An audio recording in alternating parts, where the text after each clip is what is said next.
It's the traditional rivalry that always happens at this weekend of the year. It's Balwyn versus Noble Park, and it's an extremely important game for both sides this afternoon. Balwyn trying to snap a 3-game losing streak, and Noble Park, who with a new, young, enthusiastic side have shown glimpses this year of what they're capable of. My name is Wayne Brasher this afternoon, part of the call team, and what a call team we've got assembled for you on this Queen's Birthday weekend. And kick it all off, my two callers this afternoon. First to my right, good afternoon to you, Stevie White. Thanks, Brash. Good to be back in the chair again after another chilly week in the nation's capital this week. But cracking game coming up between Baldwin and Noble Park. And the Queen's Birthday Clash, the annual special. But I guess my co-commentator is looking forward to it more than me. Yes, and talking about your co-commentator, we welcome him this afternoon, making the trip from Narre Warren on this lovely crisp Saturday afternoon. Good afternoon, Brett Beston. Good afternoon, boys. I can say I'm looking forward to this one immensely. It's actually my first Queen's Birthday game, I think, from memory. You did last year, didn't you? Did I? I've got such a bad memory, I can't remember. But certainly, that's all right. certainly my first Queen's Birthday game calling. And two sides that are probably struggling a bit for form, but have shown glimpses. And I think this is going to be a cracking game. You know what I'm like with Noble Park. Oh, well, there's nothing wrong with that, mate. Yeah, but I think this will be a cracking game. I don't think there'll be too much in it. Maybe Noble Park by maybe a kick and a half. And my partner in crime in the special comments chair this afternoon, he's back. It's a very warm welcome to my mate Ray Baird. How are you, Ray? Good afternoon, Brash, and good afternoon to all our listeners out there. And Brett Betson told me that he got a Uber in here, and it was the best Uber driver he's ever come across. Yeah, I'll bet. Yeah, well, was it the best? Somebody had to bring him. So I gave him a 1-star rating. Put it this way, when he knew he was coming to ball, and they were all lining up, mate. I'll tell you. Was it the best fare you've ever had? Yeah, just on the game, boys. I saw Noble Park last week, and we've spoken to Mick Fogarty quite often on EFL Sunday this year, and he's excited about the young list and the way they go about their football. And gee, what I saw last week when they beat Roval, I was a little bit excited the way they play their football. We just hope they bring it to the park today. And just also another reason why Noble Park have got to win today, and it is Mick Fogarty's 150th game coaching Noble Park today. Well, that's a fair effort, and to have that achievement especially in EFL, especially with the at times the revolving coaches merry-go-round. Brett, before we start the call, who are you selecting today, and your reasons why that particular side is going to win? Well, I'm going with Noble Park. All right, you can call me biased if you want. No. They got a really good win over Roval last week, and I just think it's taken them a little while to find their footing. I mean, obviously there's been a lot of changes on this side, but some of the young guys that have come through are starting to get into the game plan now, and a Baldwin side that are coming off a 3-game losing streak. So I think I don't think there'll be much in it, as I said before, but I think Noble Park maybe by a kick and a half. What do you reckon? Because, look, Baldwin are in uncharted waters at the moment, and I believe in the last 3 weeks, I think they haven't kicked any more than 6 goals in their game. Yep. So they really are missing some goal-kicking power, and, look, they've got key injuries to a lot of players that are still yet to come back in. Where do you see this game heading yourself? Well, yeah, you're spot on there. Charlie Haley, Cam Manuel, Luke Barker, all out of the lineup. That's 44 goals between them. You're going to have to rely a lot on Jeff Goebbels, and they are, as Brett touched on, a 3-game losing skid. Pumped 35 points last week by Vermont. So, look, I'm actually tipping them. I think they're going to snap out of this one. I think it's not going to be more than 10, 11 points in it, though. Yeah, look, I probably agree with you in the margin, but I'm going to tip Noble Park myself. I'm a little bit concerned about the score, the goal kicking power of Baldwin this afternoon, and if the fact remains that if they're going to try and generate any goal-kicking opportunities, normally Jeff Goebbels has to go down, and try and generate forward movement. Now, if he happens to have to play that roaming role, Ray, that's going to rob him of very much a key forward, isn't it? Yeah, it certainly is, Brash. And look, I saw Noble Park last week, and look, they it was probably one of the best whole team efforts I've ever seen in the Eastern Football League, and I really mean that. The players put their body on the line for their opponents, and if they can bring that to the park today, and they're an exciting young player. But you spoke about the goal-kicking power of Baldwin. That'll only come into fore if the ball goes down there, because last week Sketcher and Martin in the midfield, they were brilliant. I know that they're the two most experienced players in that Noble Park side, and Baldwin will be very wary of them. But also, Brash, I look at the list. We look at Baldwin every year. As we said, Goebbels, Gilchrist, Pendlebury, Weatherall, all these guys, they've been around for a while now. They're getting older, and as we know what happens to you when you get older, and they're up against a very useful side. I think Noble Park will win, and I'm going to say 3 goals. Yeah, and also too, when you've got players out to key players injured, obviously that gives opportunities for young blokes, and Balwyn obviously will be debuting at least 3 players today, and so that's going to be a bit of a baptism of fire for them, especially against a Noble Park outfit that's slowly been building. I'm going to address both these questions to yourself, Brett and Ray. One of the things that has been a bit of a common theme with Noble Park this year, right, is their preparedness to try and take control of the corridor early. Do you think that on a ground like this, it's going to be paramount this afternoon? What do you think? Ray? Brett? Well, look, no doubt that's what they did last week. They played the corridor quite often last week, but at times they switched, and their switch is very good also, and played the outside wings. But no, I just think that I look at both sides, and I think their midfield of Noble Park, if for mine, is as equal, if not better than the Baldwin midfield, and that's where it all generates from. Yeah, I think that's right. I think Noble Park in the middle are very strong, particularly with Kyle Martin there, and I think they will look to dominate through the middle. But, there's a option B. I'm sure they'll look to spread it wide if they get the opportunities. And the other guy I just wanted to throw in too, we're talking about debutants today, and the other guy coming in for his first game is Declan Brunel for Noble Park. So a big day for him, number 51 in the blue and gold today. And another thing, Brash, Big Peaver Wright, he is a man mountain, and I just know Pendlebury obviously will get the job on him, and Pendlebury will have the ability to run off him, and that's what Pendlebury's got to do, because if it's a one-on-one contest, Peaver Wright will just outmuscle him. But the thing is though, with Peaver Wright, gentlemen, he's actually deceptively quick in that first 5 metres, and if you just can't give him that latitude, because I tell you what, he's very hard to get around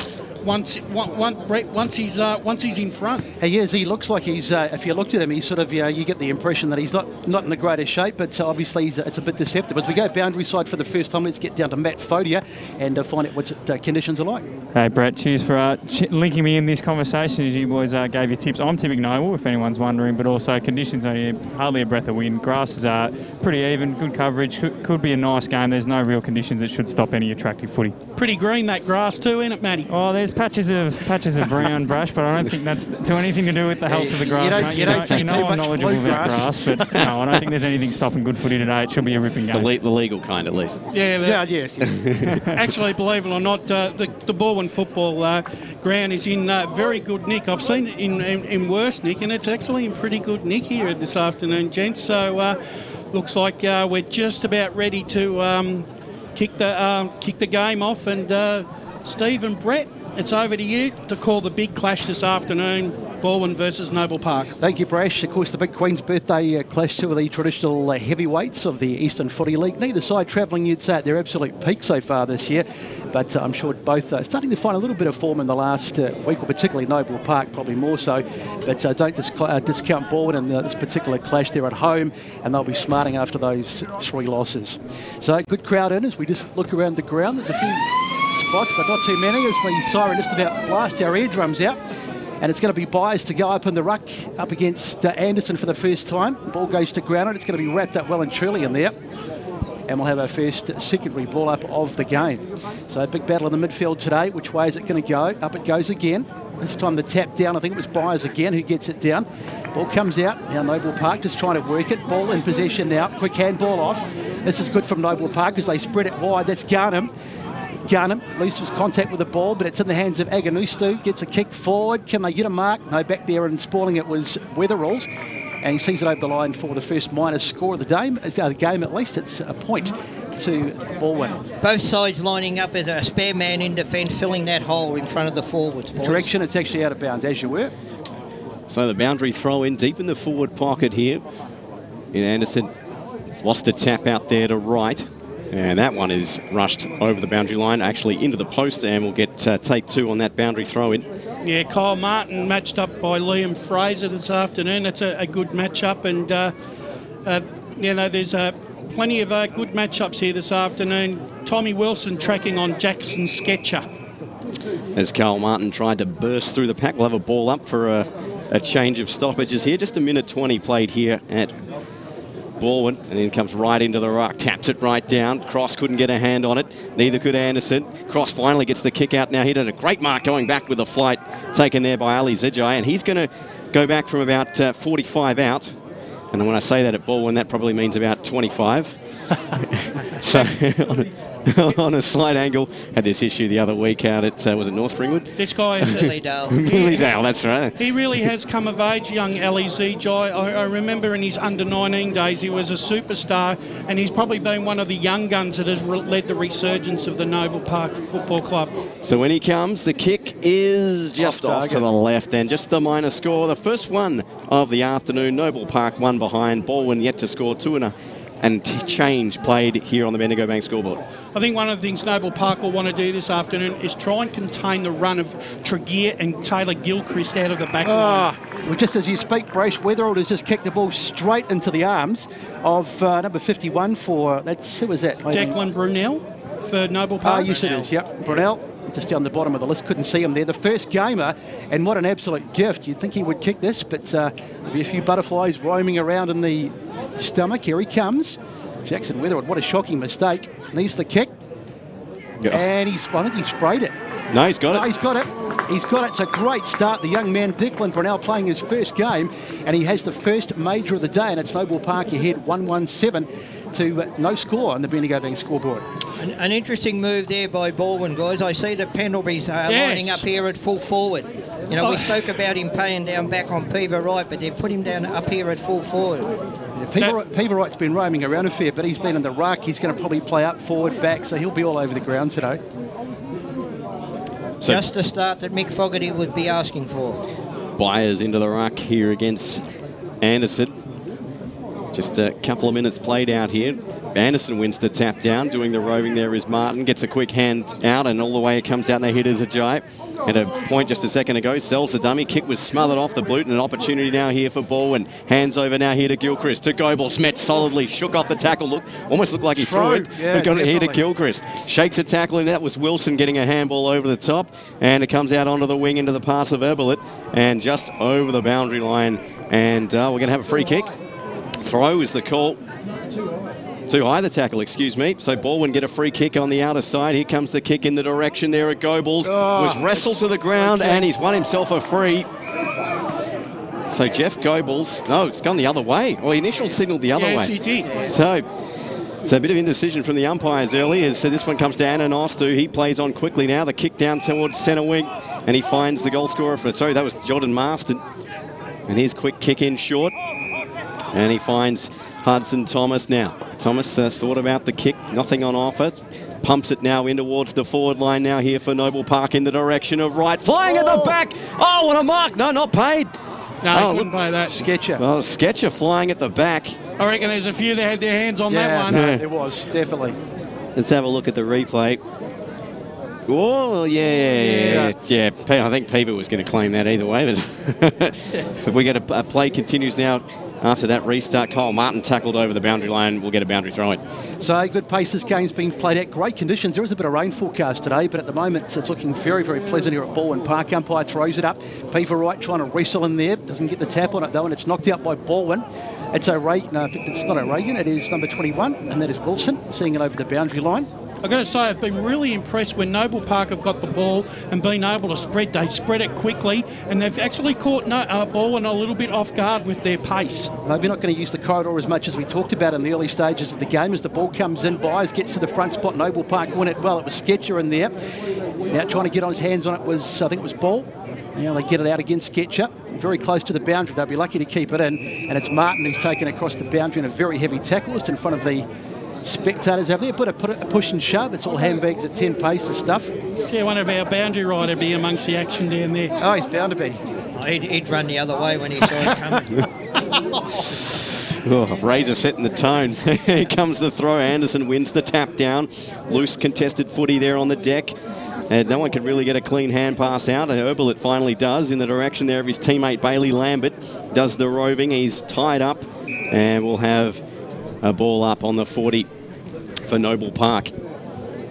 So just the 1-1 to Noble Park here. 6 and a bit played on the Bendigo Bank scoreboard. Winning the tap down there was Thomas. Snap around the body and towards full forward in the direction of right. Can't take it on the bounce. It eludes Gilchrist as well. It's finally pumped out of the back line there by Churgwin, and a mark taken in opposite numbers there by Garnham, right in the centre square for Noble Park. He decides to switch the play and find Morrison now here on the half-back flank. His kick is an errant one, and it's just out on the full there. Intended target, Hudson Thomas.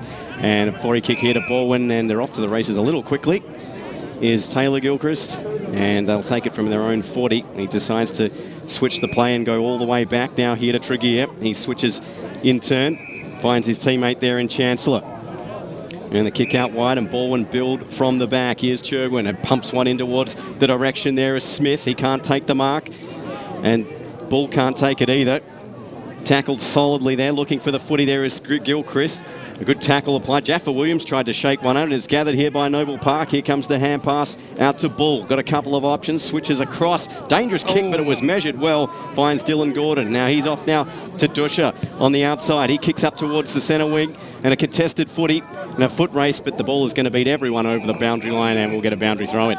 Tell you what, I'm pleased today. The man with the best name in the EFL is playing, Yaron Jaffa Williams. Great to see him out there in jersey number 11. Here's the throw in. We're just about to have the throw in. Noble Park hot on attack. They've got the first goal of the game, and they lead 1-1-7 to no score. And it goes by as tries to get there, and it's probably going to go straight back out of bounds, is it? No, back on the ground, and very tight in there. Diving in over there was Lambert, and finally it does come out, and the kick back inside. It's going to be dangerous. Going up for it and almost taking the mark there was Collis. Collis back to Hudson Thomas, and Hudson Thomas fires at goal, but he misses. So a real opportunity goes begging for Noble Park, and they get their second behind of the day. It is 1-2-8, playing no score on the Bendigo Bank scoreboard. So Jackson Weatherald to bring the ball back in. Looking around for options, no one really presenting at the moment, but he decides to go short in the back pocket, and that is Jaffa Williams over there. Puts it onto the left, goes down the line. That's a shocking kick. They cut off nicely by Ball. So Luke Ball can launch it back inside 50. Just looking around once again, trying to survey his options. Slow service as he goes inside 50, trying to find a target. Up they go. No one gets here. The ball spills away, and Baldwin have got it for the meantime as they try and get it out, and they do well. Quick hands in the hands of Gilchrist. Gilchrist gets it down the line. Oh, good mark. Great Marcus Goebbels, the experienced man, Jeffrey Goebbels, trying to get a... Oh, it's a nice guy. No, dropped on the ground, almost a mark taken, but no harm done as they go inside 50. Waiting there and taking the mark beautifully was Waddell. Getting in front of his man, and Lockie Waddell has taken the mark. It's a tough angle. He's right out wide. He'll probably be kicking about 40 metres on the angle as we go boundary side with Matt Fodia.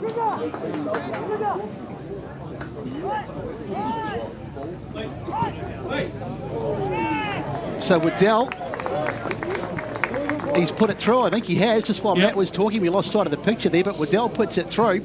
So Baldwin finally get their first of the day. It's long overdue. And Baldwin trailed by a couple of points. 1-2-8 plays 1 straight 6 on the Bendigo Bank scoreboard. The first time that Baldwin have gone deep inside their forward 50 and they've kicked a goal. So, I don't think Rocket would be that worried if they only went in 6 times and kicked 6 goals, because the other times they only just went inside the line. And nice introduction to EFL football for Lockie Waddell, VFL listed player from Port Melbourne. So Noble Park, Kyle Martin doing the roving, tried to sock her off the ground. Oh, met solidly there.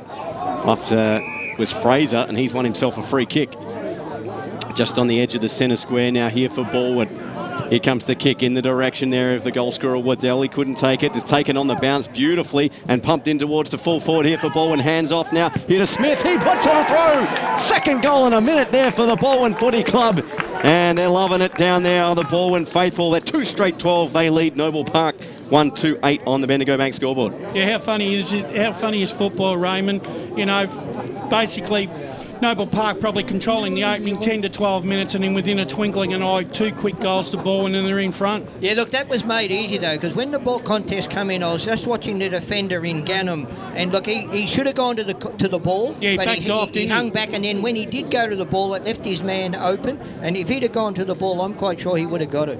So back in the middle, Baglava went up high, but I think Byers might have got that one, although Baldwin have won it. They get it forward, trying to find a target. Goebbels is there, he had it but dropped it, goes to ground, appeals for a high tackle, or appeals for something, and the whistle's gone. As he slipped, he got grabbed around the neck by Yeah, the Noble Played in Park the line. back. Really? He played in the back, Played did in he? the back, yeah, so I don't Goebbels think he tripped. kicks into the... Oh, mark is taken beautifully. Chris Pendlebury just presenting well and getting in front of Lockie Marola, one of the under-19 players that have come up in the last 2 or 3 years. So still trying to find his feet at this level, and the experienced Pendlebury getting in front of him there and taking the mark. So an opportunity. Baldwin suddenly have just come. It's like they stayed in the dressing room for the first 10 minutes and they've finally come out. This for their third in the last 5 minutes. It's not an easy kick. Here he comes, Pendlebury. He launches towards goal, and it looks to be off target, and it is. Just drifting through for a point. So 2-1 plays 1-2 on the Bendigo Bank scoreboard. And we've had coming up to 12 minutes in this first quarter. So Pendlebury still without a goal in 2018 as this kick out now in towards the centre square. Plenty of players flying. Unable to take the mark there was Taylor Gilchrist. The ball is pumped deep into the ball line. Foot race now here for Brunel. Well He's already got one this afternoon. Has he got two? He has! Declan Brunel answers for Noble Park. His second of the afternoon. 2-2-14. They lead Baldwin 2-1-13. 12.5 gone Bendigo Bank scoreboard. Put that one down to Hudson Thomas. Yeah. A beautifully weighted kick into the forward 50, allowing young Brunel to run at full pace and pick up the ball on a beautiful bounce and kick a lovely goal. This is one thing I noticed last week also with Noble Park. Their half forwards come into the corridor, deep into the corridor, and of course, you know, Thomas had the ball and he knew the player was going to be there, so rather than just shoot away, he passed it to him. So tit for tat. Noble Park back in front as Byers gets the tap down. Going in there looking for it was Nelson, but he couldn't get it. The whistle's gone as Aganusta gets it forward, and the mark is taken back there by Pendlebury.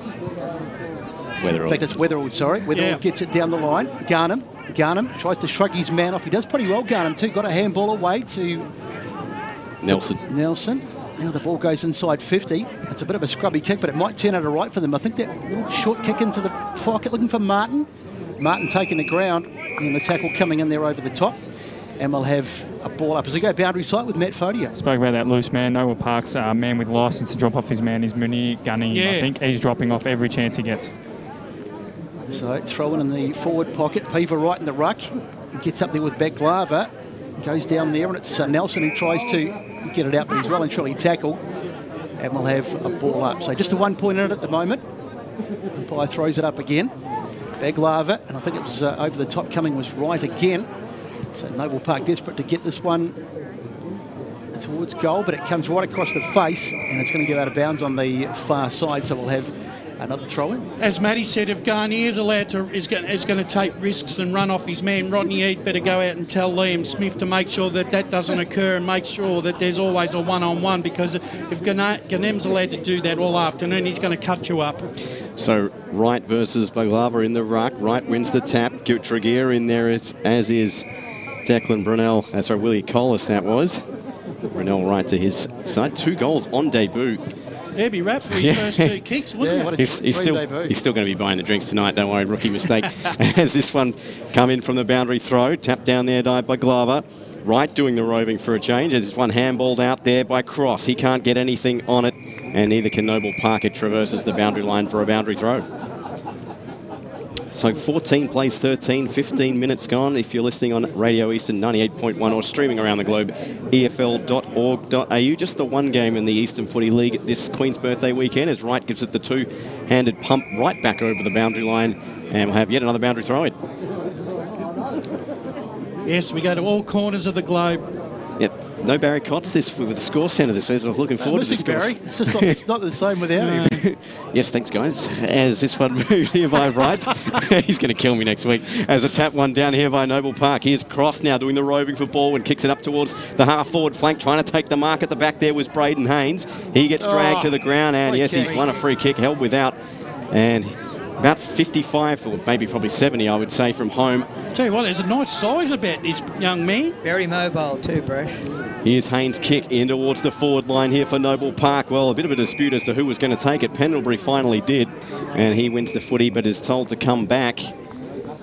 As it looks like we got 25. Yeah, didn't see what that was for.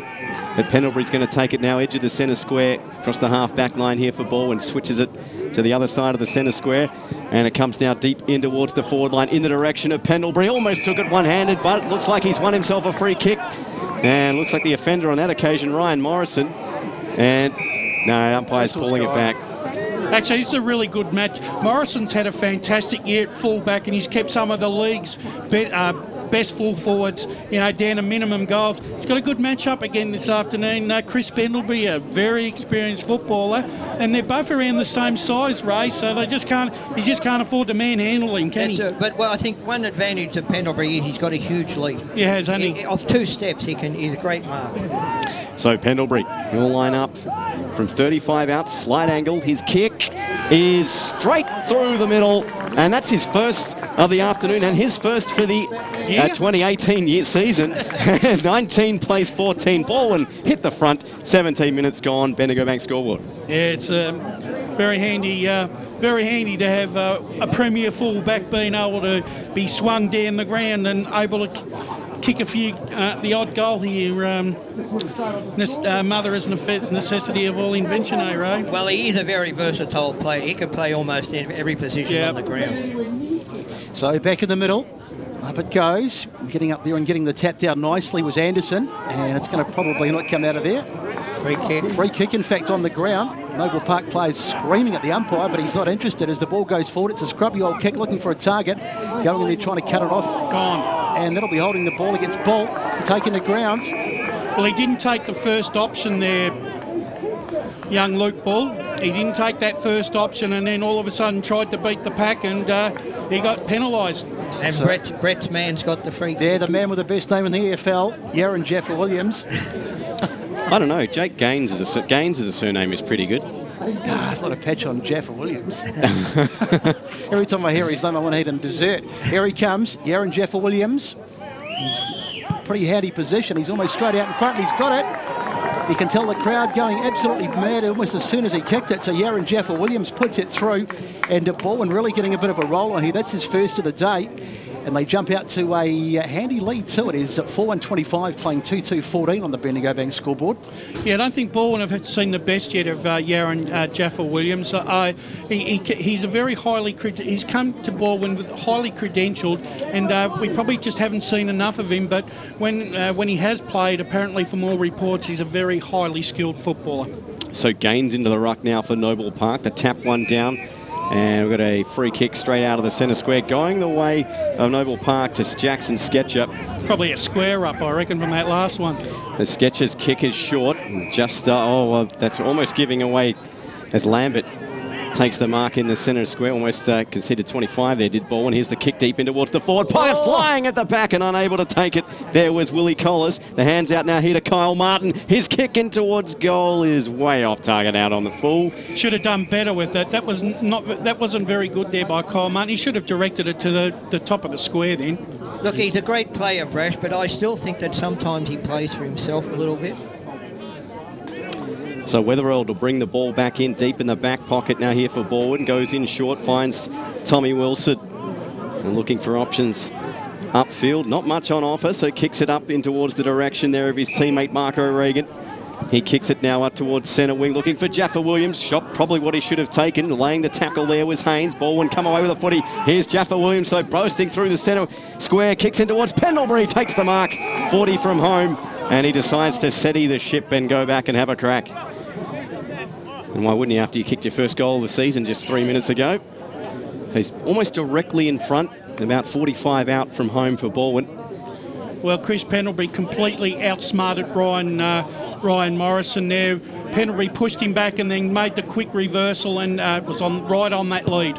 So here's Pendlebury's kick. Oh, it's dead straight, and it's a 15-point lead to the Tigers. That's Pendlebury's second of the afternoon and of the year. And Baldwin race out to 5-1-31, plays 2-2-14, 20 minutes gone. We're into time on here in the first quarter.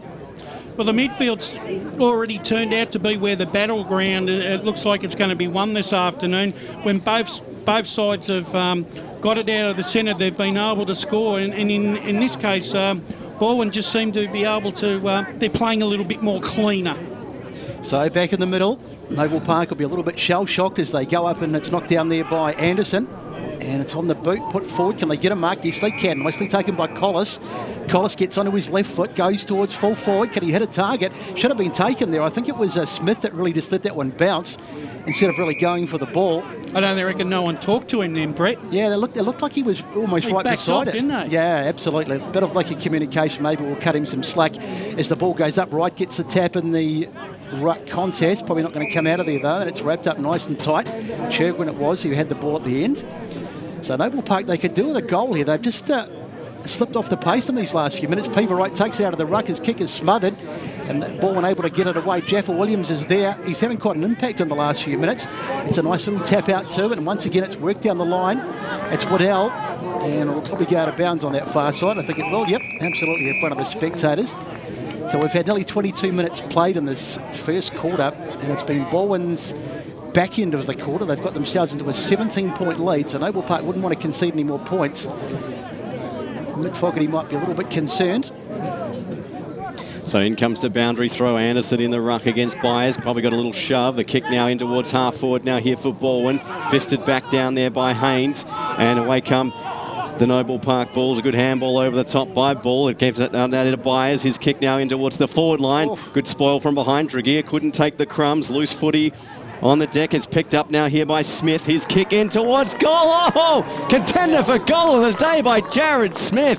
Wow, that was about 45 out on a tight angle, and he's put it through here for the Noble Park Footy Club, and they only trail by 11. That's a goal that's kicked on instinct. He didn't even look. He just knew where the goals was. As you said, 45 out and on a very big angle there, and a great comeback by Noble Park. Tell you what, they needed that. They actually needed that goal because the ball's been going into their forward 50, and their key forwards are struggling to take a mark. The difference, though, Brad and Bash, in the last 10 minutes, Noble Park's been kicking the ball high into the forward line. They need to run it in there and keep it low. So back into the middle. Vital goal for Noble Park. Byers got the hit out that time. It's going to probably get wrapped up in there, I would say. Yep, the umpire says we'll have a ball up. So 23 minutes played, and the margin is back to something a little bit more manageable for Noble Park. It's 11 points, so basically 2 kicks. As the ball goes up, good old wrestle on the ruck there. The tap out from Noble Park, nicely picked up by Noble Park, but it's Churg when he gets the ball down the line. That's probably going to go out of bounds. It's not a great kick at all, and in fact it's gone out of bounds on the full. So free kick to Noble Park. If they could get another one before quarter time, they'd be absolutely delighted, but that's not a great kick, and it's easily cut off, and ball can rebound as they send it inside. Jaffa Williams gets a handball off. Plenty, that's a terrible kick. It's gone right across the field. They're going to be a bit lucky, maybe, Baldwin, as they go down the line, but that's a good spoil. Actually, that was a tackle from behind by Noble Park that threw that Baldwin off case, off the board, and that's how that possession eventuated, Brett. So, in the blink of an eye, 1 minute Noble Park are attacking, and now they've got some defending to do. 24 minutes gone as the ball goes in. It's tapped nicely down there. I think it was Anderson into the tight stuff, and appeals for all sorts of things, but Lambert, as he comes up with the ball, in fact, he's got a free kick. High tackle, yeah. I thought it might have been. It's Martin, in fact. So Kyle Martin will get a free kick. He's looking around for someone to kick to. Douches alone in the middle there, but he doesn't get it. He decides to switch it and go right across the ground to Morrison. Noble Park probably looking to just try and close it up here as Jaffa Williams gets a good spoil in there and knocks the ball out of bounds. So Jaffa Williams has been prolific here in this first quarter for the Tigers. And 25 minutes played now. We're approaching here in this first term out at Baldwin Footy Club as the ball is thrown in. Byers couldn't win the tap. It's contested in a pretty crowded 40-metre line hand. We'll have another ball up. So 11 points the margin. This Queen's birthday weekend, in comes Byers. He fists it down, and ball's not going anywhere except straight back into the umpire's hands for another ball up. Both teams doing a pretty good job at the contest, creating a lot of traffic as it comes in again. Here's another Byers now, wins it again. Looking there was Nelson. Also there was Marola. As the Noble Park concede possession here, the kick coming back to a Baldwin's way in the direction of Goebbels, but flying at the back and unable to take it there was Waddell. And that's gone out over the boundary line, touched off the boot, so it won't be out on the full. And a boundary throw in, half forward flank here for Baldwin, far side of the ground. As Byers back into the ruck. He's going to go up against Baglava. Rotating with Anderson so far this afternoon. Baglava wins the tap this time. It goes back towards the boundary line. Great work there here from Baldwin. The kickers are high up and under in the direction there of Pendlebury with Morrison. Almost took it one-handed, did Pendlebury. And it goes back out for a boundary throw in the forward pocket here for Baldwin. Ryan Morrison has got the job on Pendlebury all afternoon. 2 goals so far to Pendlebury, his first 2 of the season. So in comes the throw. Anderson into the ruck arm. Sorry, Baglava couldn't take it, and it's going nowhere. Another boundary throw. We're about 20 metres out from the Baldwin goal. Just a battle of inches here at the moment, late in this first term, after an explosive start from both teams. Neither team won it. There's Nelson diving in on it there for Noble Park, and yet another ball up here in the forward line for Baldwin. So in comes to throw Baglava now up against Gaines, and well, that ball's going back over the boundary line, and stoppage number 7 as we go boundary side to Matt Fodia. Interesting to see Noble Park have put some players with more height as the loose man now, with Haynes going back to drop in front of Pendlebury. So he's played quite well, Haynes, as the umpire to throw it in. 27 minutes gone, so we can't have a lot of time left in this first quarter. I'm just waiting for it to be thrown in. Eventually it is. Waddell gets to the front spot, gets the knockdown there. Noble Park, they managed to hack it out, trying to get hands on one of the Noble Park players. It was Marston. He got scragged. Inside they go, inside 50. Jaffa Williams, I tell you what, he's everywhere. He should kick. Oh no, he's decided to sort of pop back a funny old kick. I think he was probably going for goal, but it almost looked like he was trying to centre it. It was a bit of a strange one. And it's gone out of bounds, so we'll have a thrower. Not the worst result for Baldwin though. Only 28 minutes played, and they still lead by 11 points on the Bendigo Bank scoreboard. Looks like Churgwin's injured on the far side of the ground. Get Matt Fodia to keep an eye on that as the ball goes in. Free kick. It's going to be to Noble Park, I think. Must have been some pushing in there. And that'll come as a very welcome thing as they clear it through Gaines. Little chip across the back pocket, finds Martin. Just taking his time. Goes down. That's an awful kick. He's kicked it straight to Churgwin. And I tell you what, that's a dreadful mistake. Jaffa Williams goes inside 50, looking for go balls. The mark is taken by Pendlebury. Chris Pendlebury, I tell you what, they may have to rethink the matchups because Pendlebury's getting the better of Nelson so far. And he's going to go back and line up his 3rd goal of the day. And you wouldn't back him against him here. They've been very accurate. Baldwin, they've kicked just 1 behind for the day. And most of the kicks have been from about this position. So you'd expect him to kick this Pendlebury for number 3. There's the kick. He's got it straight through. So Chris Pendlebury getting off the leash. That's his 3rd. And Baldwin lead 6-1-37 to 3-2-20 on the Bendigo Bank scoreboard. That's probably not the goal that Noble Park would want in the last 5 minutes of play here, Ray, where the player has been in the forward 50. They really did need to hold strong there, didn't they? Yeah, what Rodney Eade's done, he's gone tall on the forward line. You know, he's got Goebbels playing really deep towards the square. He's got Pendlebury in the square, and he's got this other tall guy, I don't know who it is, in the square right now. Waddell. 3 very talls there, and that's really exploiting Noble Park. So Noble Park looking to respond here with a late one. Good tackle applied here on the edge of the centre square here for the Bulls. It comes back out now, and the Baldwin trying to break back out. Good hand over the top there to Collis. Shook the tackle, got a free kick in the process. I reckon he ducked into that. I would call play on. Yep. Here's the kick out here on the centre wing to Fraser. Fraser pumps it in towards the forward line in direction of Goebbels. Bounces over his head. Taken here by Morrison. Got to be quick as he's tackled there by Smith. Dropped it. Played on advantage. Paid as Goebbels puts it through for a behind, but is coming back. And great tackle there by Smith. Getting Morrison under pressure, and well, this would be a bit of a dagger through the heart here in the first quarter for Noble Park in terms of their momentum. It's all been all Baldwin so far, late in this last 10 minutes anyway. You got Baldwin's forward 50 intensity in the last 5 or 6 minutes in junk, or not junk time, in time on, has really upset Noble Park's momentum here. So Smith on the tightest of angles. See if he runs around the mark. He goes check side. Oh, God, what an absolute ripper. Let's just wait for the umpire's confirmation. He's put it through. Contender for goal of the day there from Liam Smith. That was an absolute beauty. Got the protractor out and measured it perfectly. 7-1-43 Baldwin lead. Noble Park 3-2-20. 30 minutes gone into time on here, Brash. Yeah, and that was a magnificent goal. But I tell you what, that's one of the hardest positions on this ground to kick a goal, and put that as a really, really important goal there for Baldwin. Oh, it's a magnificent kick, and it really gives Baldwin some pretty decent breathing space. Coming over the top and winning it was Noble Park through games. Now it's in the hands of ZJ, but the whistle's gone as Noble Park send it forward. I'm sure I heard a whistle there. I must be hearing things. Byers goes to ground. Now it's back to Byers. Byers gets it towards goal, but he's way off target. And in fact, it's gone out of bounds as we go boundary side with Matt Fodio. That whistle's for a mark, Brett. Okay. So, got a restart. We're playing a long first quarter here. 31 minutes we've had, so there can't be a lot of time to go. So, brought in by Balwyn. It's a nice kick out towards, mark almost taken there. Chancellor it was. But it's a free kick to Noble Park, so they've got one more opportunity as they kick, and that's an easy mark. Taken unopposed by Collis, just standing there in front of goals. And this is going to be a much needed goal if you can put this one through with time all but up in this first quarter. So, Will Collis. Actually got a Dylan Collis playing for Baldwin. I'm not sure if they're brothers or not. Here's Collis. Comes and gets pretty close to the man on the mark, but he's put it through. Nice kick. So Noble Park get one back, and a very, very timely goal it is too.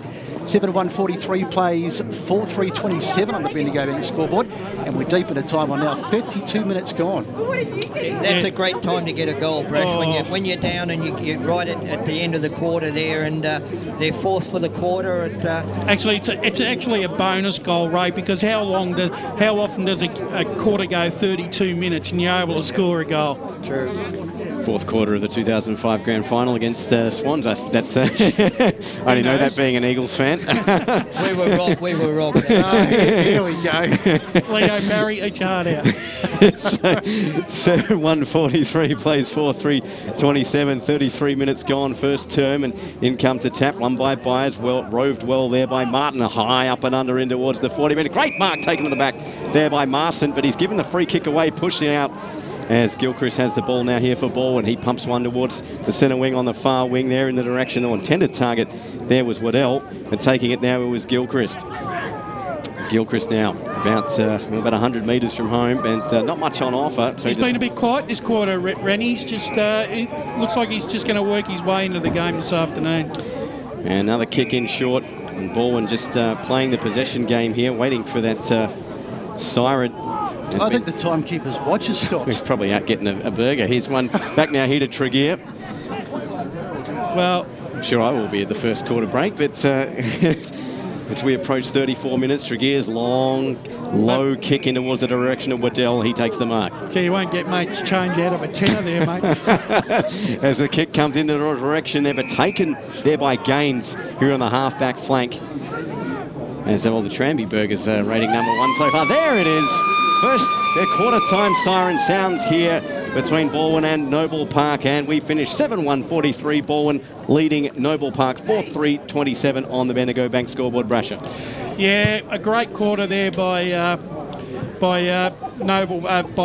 7-1-43. Goal kickers here for Baldwin. 3 to Chris Pendlebury, 2 to Liam Smith, and singles to Yaron Jaffa Williams and Lockie Waddell, whilst for Noble Park, debutant Declan Brunel with 2 goals and singles to Jared Smith and William Collis. So the score here at quarter time, it's Baldwin 7-1-43, leading Noble Park 4 goals, 3-27. We're going to take our first break and then come back and have a look at all the things that transpired in the first quarter here at Baldwin Park.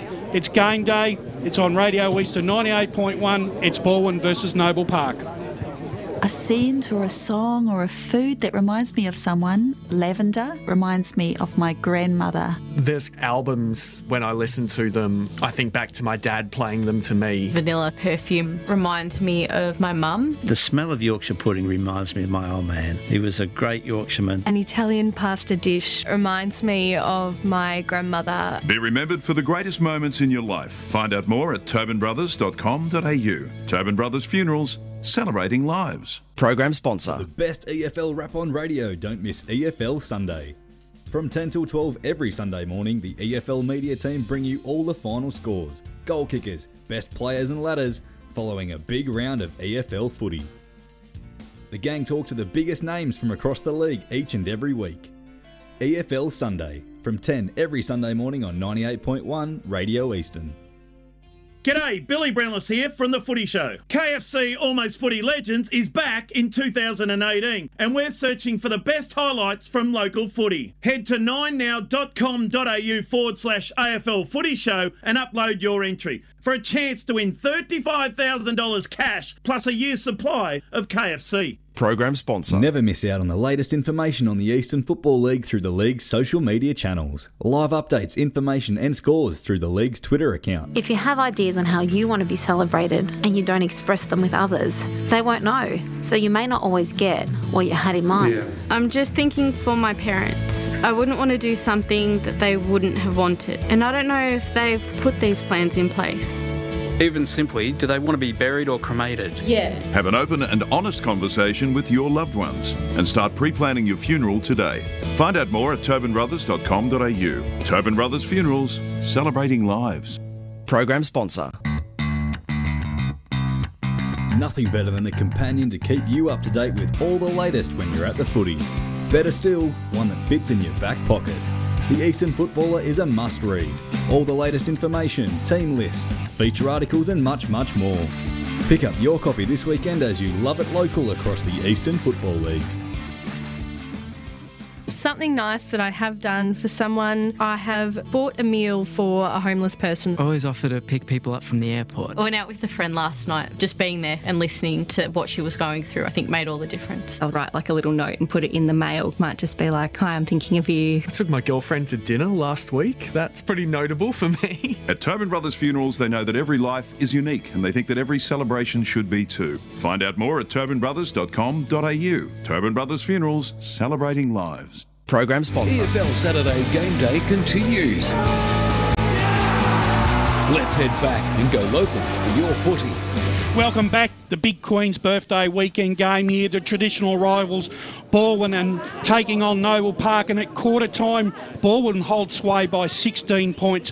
Baldwin 7-1-43, leading Noble Park 4-3-27. Goal kickers once again for Baldwin, 3 to Chris Pendlebury, 2 to Liam Smith, and singles to Yaron Jaffa-Williams and Lockley Waddell, whilst for Noble Park, debutant Declan Brunel with 2 goals and singles to William Collis and Jared Smith. And Ray, first quarter, an interesting affair. Noble Park got out of the blocks in the opening 10 minutes and probably shocked Baldwin with their pace and intensity at the contest, but Baldwin have worked his way back into the game nicely. Yeah, it was a quarter of two halves. As you said, in the first 10-15 minutes, it was all Noble Park. They were playing the game on their turns. They were running it wide. They were hand passing, playing on at all costs.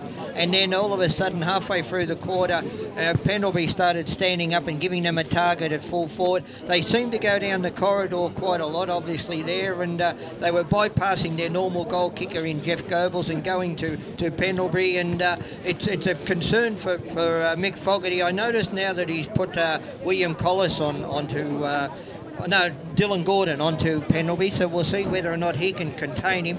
But Jared Churgwin went off just as that siren went hobbling. I just saw him come back out of the club room. He iced? But his ankle wrapped, but he looked like they might try and see how he go. But the way he was limping when he come back on, I doubt whether he'll play any further. Yeah, well, Baldwin just really can't afford injuries at the moment. Boundary. And Matty Fodia, what do you got for us down on the boundary line, mate? Went to the Baldwin huddle there, Brush. Main messages were about the forwards not to push too high up the ground. If they push too high up the ground, it leaves too many forwards isolated with the loose man for Noble. These pressure, that means the defenders have to defend well to mean the forwards don't have to push up. The defenders defend well, means they can transition out without too many players getting caught too high up the ground. Churgwin, what happened there was he just went to kick the ball and his toe got caught in the turf, so he sort of hyperextended his foot, just stretched it a bit too far, but boots back on, trainer said he'd be right to go, strapped it up. Is Rodney Eade actually, anything that you could glean from Rodney Eade that he was happy with what Baldwin were doing? Yeah, he was pretty happy. He liked the ball movement into the forwards. He wanted it to be quick, so they've got to move the high kicking game and quick ball movement means that their tall forwards get a chance. Obviously, Pendlebury, if he gets an uninterrupted jump, he's going to win most jumps. Noble Park, they would be taking confidence out of the fact, though, that Baldwin have kicked 5 or 6 goals in the first quarter a lot recently and failed to score after quarter time, so that's a big positive for them. Noble need to win it more out of the middle, probably, and get first use and make sure that they're probably not good enough with their skills to do that slow kicking game. When they move it quick, as we saw with Bruno getting over the top there, that's what they need to do. Get the ball, get it down there quick. They can't afford to be too slow. Well, there you have it, ladies and gentlemen. Matty Fodia on the boundary line there with a beautiful wrap of how he sees the game at quarter time. And Stephen, Brett, how do you see the clash so far in what has been a very entertaining first quarter? Yeah, I just think Noble Park, Matt's probably hit the nail on the head. They just need to try and get the ball a little bit wider, maybe move it a bit quicker. They've tended to be very slow, just trying to look for that slow, methodical build-up, and it's not really working for them. They started off okay, things look really good, but Baldwin have really got on top in the last few minutes. So this first 10 minutes of the second quarter going to be very, very important. Whitey, they need to probably kick the opening couple of goals here, Noble Park. And they've moved Byers down into the forward line, so they're putting plenty of height down in there for one. Peter Wright's been moved. So it could really be a battle of the heavyweights, the tall orders in the... Take it away, boys. So Anderson into the ruck as we get this second quarter underway here. Anderson wins the tap ball and trying to do the roving. We got a free kick straight out, and it's going the way of Fraser here for Baldwin. He's high up and under, up in towards the forward line now. Trying to take the mark was Goebbels. Didn't know where he was, but got it in the end. Gets a hand pass out as Garnham's going back there for Noble Park. And some good defensive work applied here by Herbert here for Noble Park. He pumps it right and, well, almost taken there by Collis. And Baldwin, well, they can relinquish the ball for temporarily. Tackle applied on Cross, and a good tackle applied there by Gaines. And the ball goes out of bounds for a boundary throw-in. Probably should have got a free kick there, Gaines. Out on the full, excuse me. So Morrison to bring it back in now here for the Bulls. Morrison's had the job on Pendlebury so far. Kick it towards centre wing. Good mark taken by the other Pendlebury. And he'll go back from about 100 metres out. Decides to centre the footy now in the direction of his teammate in Higgins. And he takes the mark here outside the centre circle. Another one of the Baldwin debutants this afternoon. His kick is short and out to the half-forward flank. And Baldwin look to bring the ball right in towards the forward 40 as this one pumped in towards the direction of Pendlebury. Couldn't take it. It's roved here by Goebbels, and he's dribbled it through. The Baldwin Footy Club opened the scoring here early in this second quarter.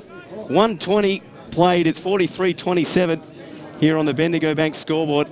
Brilliant read there from Jeff Goebbels. A little toe poke over the line she goes, and they open their account here in the second quarter. That's sheer class, Ray. That's opportunist. The opportunist, Jeff Goebbels. You can't give him anything or else he'll really squeeze you. Yeah, worrying signs though for Noble. There were 3 Noble defenders as that ball went loose, and Goebbels was the only Baldwin player there, and he managed to get on the end of it. So Mick Fogg will be tearing his hair out. He doesn't have a lot, but it'll be going out as the tap one out of the middle by...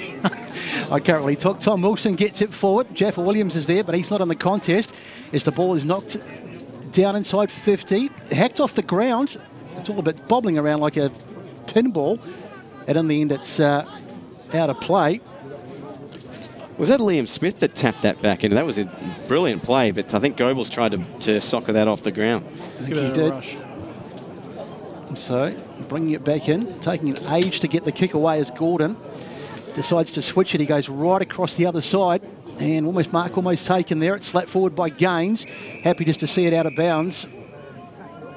I don't think there's been a lot, to be honest, has changed from the first quarter. I think Rodney Eade will be really happy, Brett, with the pressure that the Baldwin forward 50 are putting on the Noble Park back line. Just going to say, it looks very much the story of the way it was in the second part of that first quarter. As the throw comes in, Gaines tried to get there, but he was beaten to the ball. Now the kick down the line. Can the mark be taken? Bounces over the top. Taken there by Higgins, who was wrapped up immediately almost as soon as he got the ball. And the umpire says we'll have a ball up. So ball up, half just on the centre, well, more towards the half-forward flank here now here for Noble Park. It's tapped down there by Gaines. It goes towards the boundary line. Gilchrist in there for Baldwin. Gaines goes to do the roving, applies a pretty strong tackle, and the ball goes over the boundary line and out of the hands there of Fraser. 3:20 gone in this second term on the Bendigo Bank scoreboard. Difference of 23 points in favour of the Tigers here in this Queen's birthday weekend. If you're listening on Radio Eastern 98.1 or streaming around the globe, efl.org.au. And in comes the boundary throw. Anderson into the ruck against Gaines. Anderson tried to take it straight out of the ruck. The ball loose on the deck as Fraser spilled it. Baldwin managed to get a hand pass out. Now here's Higgins. Did well, evades one tackle. Cross with the kick now up and towards the forward line. Pendlebury. And well, almost took that, did Baglava, but it's roved intelligently now here by Ananostu. And his kick out towards the flank now here for Zajai. His kick now in towards the half-forward flank. And Pendlebury of the Ryan variety going back. Couldn't take the mark. And Gilchrist tries to do the roving now here for Baldwin. The ball's loose. Trying to burst through there was Ananostu. Hands out there by Herbal. It touched straight into the hands of Gilchrist. Tackled there by Declan Brunel, who's having an absolute ripper here on debut, and will have a ball up. The exuberance of youth. How we missed those days. Says has 23 points the margin, 4.5 gone. I can't talk compared to some of you gentlemen. As the ball thrown up now as Byers won the ruck. Martin doing the roving. Did well to keep it in play. It's kicked in towards full forward. Looking there for Byers. Couldn't take it on the bounce. Baldwin trying to burst out. Marston's in there. Higgins through the shoulder. Missed everyone. Herbal it. Byers gets a hand pass back. Now here to Bull. Goes back to us. Swinging it out wide now in the direction of Sketcher. And he takes the mark. Yeah. About 60 from home. That's a great mark under pressure. Sketcher decides to go in short now. And well, cut off. Well read there by the Baldwin defence by Cross. He's having a pretty good game so far here for Baldwin. So, Baldwin to bring it out of the back in the hands of Cross at the moment. Noble Park still looking for their first goal of this quarter. Down the line they go, looking towards a target through the hands there of Morrison. The umpire says was a Shepherd. Play on, so it's going to continue. Bouncing around in the middle, going in there looking for it was the big man Anderson, and it's on the ground again. And we'll have a ball up O'Regan. Mark O'Regan diving on the ball. Yeah, Jack Sketcher's got to get into the game a little bit more. He had very little impact in that first quarter. Being an experienced Noble Park playing in the midfield, he's really got to start getting his hands on the ball and being more creative. Been very quiet as Waddell gets the head out for Baldwin. Now out to the far side, Marola it is, he's chasing it. Gets to it first, now puts a little short kick, but that's a nothing kick and he's given it away. It's just awful plays. Once again, Baldwin come forward. This is an important spoil. Can someone get the mark? It's taken. It's brilliantly taken. That is a great mark. Just wait and see who that is. Waddell, I reckon. So I think it might be the big man. He's actually played pretty well, Waddell. One of the newbies in this side. It is Waddell. And once again, Noble Park, they had 1, 2, 3. There's 4 defenders there, and nobody could get a hand on it. So Mick Fogarty will just be absolutely beside himself. I can see why this guy's playing at the VFL level. He's got a good set of dukes. He certainly has, and that's just off target. I thought it was just going to draw back at the end, but it slips through. So Noble Park get a little bit of a let-off there, but it's another point to Baldwin, and they're travelling well. 8-3-51 plays, 4-3-27 on the Bendigo Bank scoreboard. Let's go down the boundary to Matt Fodia. Yeah, Jared Sherman's back on the ground, boys, as reported, so let's see how he goes. Thanks, Matt. And from my angle, that looked like it snuck inside the post, but that's why I'm not an EFL goal umpire, as Dylan Gordon's going to bring the footy back in now here for Noble Park. And his kick finds Brunel. He kicks in short to Martin. Just the required distance, and he kicks it, swings it out wide onto the opposite ring, and a good mark taken there by Dusha. 7 minutes gone. He goes in short. Noble Park look like they're just trying to build it piece by piece. As the kick now intended to Sketcher. Took it just inside the line. Good mark. Going back with the flight. He's about 70 from home. He's got Hudson Thomas in short if he wants him, but decides not to go that far. And the kick now comes in towards the forward line. Now flying at the back. Great mark by Tregear, who was patient, and he moves it out now here to Taylor Gilchrist. His kick up in towards the direction of O'Regan. Takes a calm mark on the far side. His kick now looking there for Waddell. Bounces into the hands of Gordon. Did well to shake 1 or 2 tackles. His handball out now here to Ball. Back to Gordon. Gordon's done well. Kicks now in towards the half-forward line. Tregear is going to beat everyone to the footy, and he sees it out over the boundary line. Tell you what, there was a Noble Park did a lot of work there for very little reward there, Ray. Yeah, they certainly did. Look, and not. I just you feel that Baldwin are controlling the game, Brash. It just seems like they've taken ownership of the corridor, Baldwin. It's 8 minutes gone. Baglava into the ruck now against Gaines. Baglava wins the tap. Gilchrist can't win the footy. Noble Park can there through. Great hands by Lambert. He's kicked now. A kick in short, but it looks like it's going to be marked by Marson. He read that well. It looked like Higgins was a little too lackadaisical going towards the footy, and Marson chopped it off, and he's going to go back and possibly put through Noble Park's 5th. A badly needed goal here. Noble Park be quiet here, I think. They're going to try and get some momentum back into their play. They really haven't been able to control the contest since about the 10-minute mark of the first quarter. So Marson kicked 19 last year, got 10 on the year so far.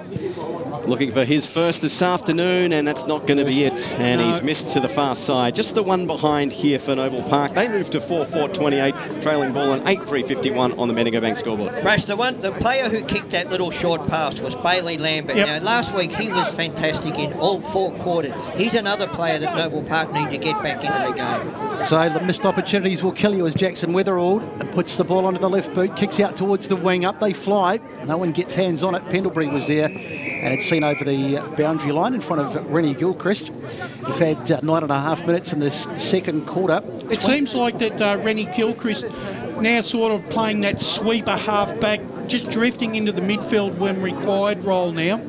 And so umpire to throw it in on that far side. Up it goes. Getting the front spot was Baglava. Knocks it down. Calls of holding the ball almost mandatory these days. Handball comes out in the hands of Dusha. Dusha taking the ground. Managed to get that out. I'm not quite sure that was legal, but it looked okay.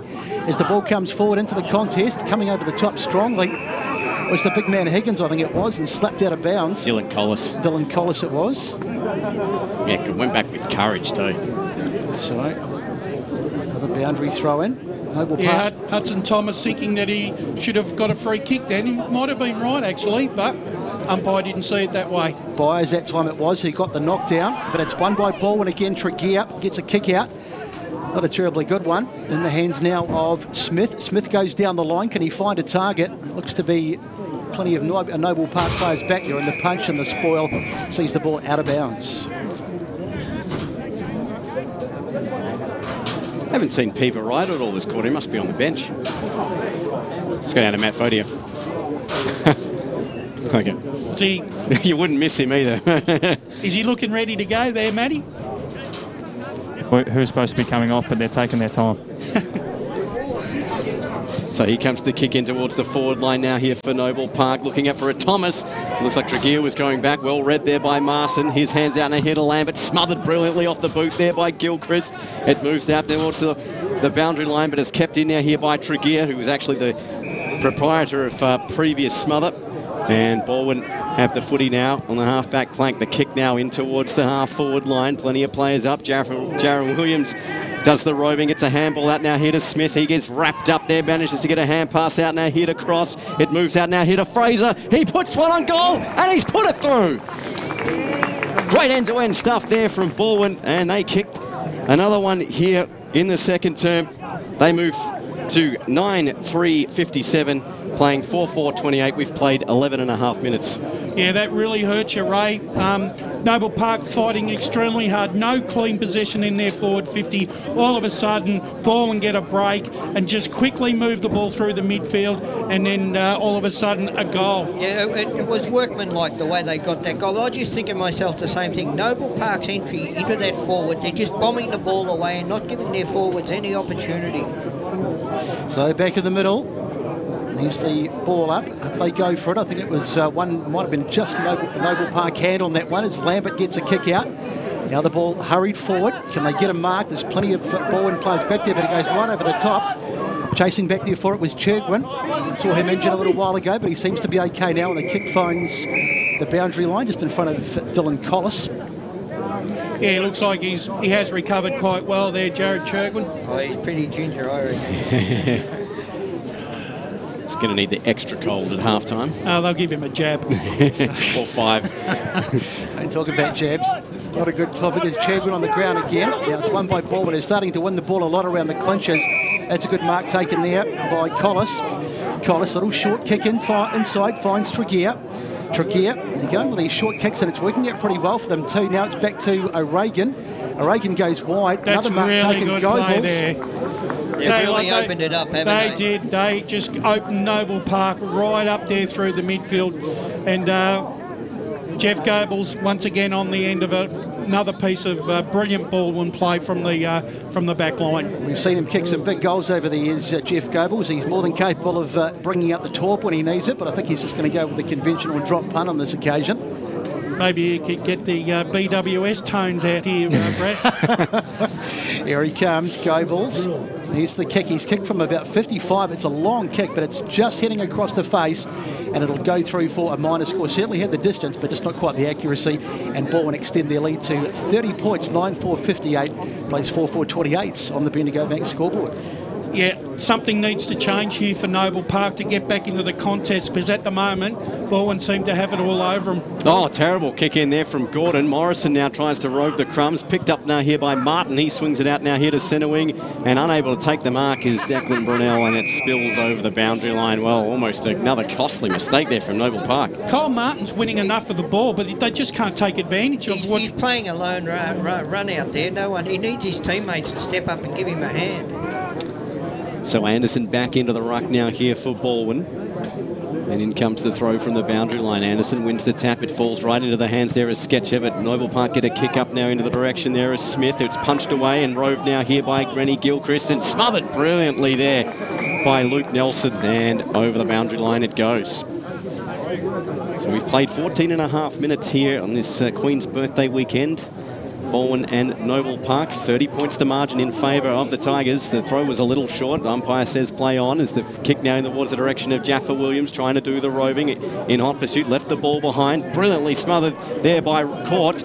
And was laying a pretty strong tackle in the end was Lockie Waddle, and we'll have a ball up. Rodney, he'll be loving that from a first game, or that little 1% there to hold the ball in their inside 50.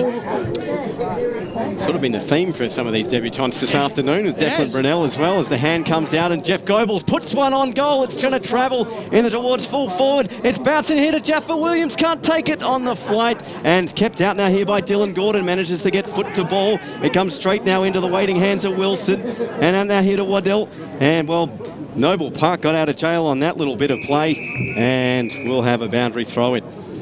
Actually, that was quite clever play by Jaffa Williams, because it nearly actually converted it into a goal if the ball had it fallen into a Baldwin hands. Yeah, he's a dangerous man, Jaffa Williams. Every time he's there, he just gives them a presence. Here's the umpire throwing it in now.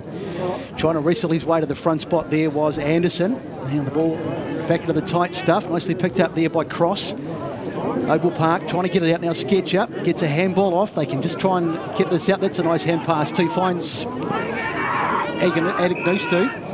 Now it's in the hands of Noble Park. Martin has it. Cole Martin goes down the line looking for a target. Peter Wright, we've got him back on the ground now. He's spent a bit of time off in this quarter.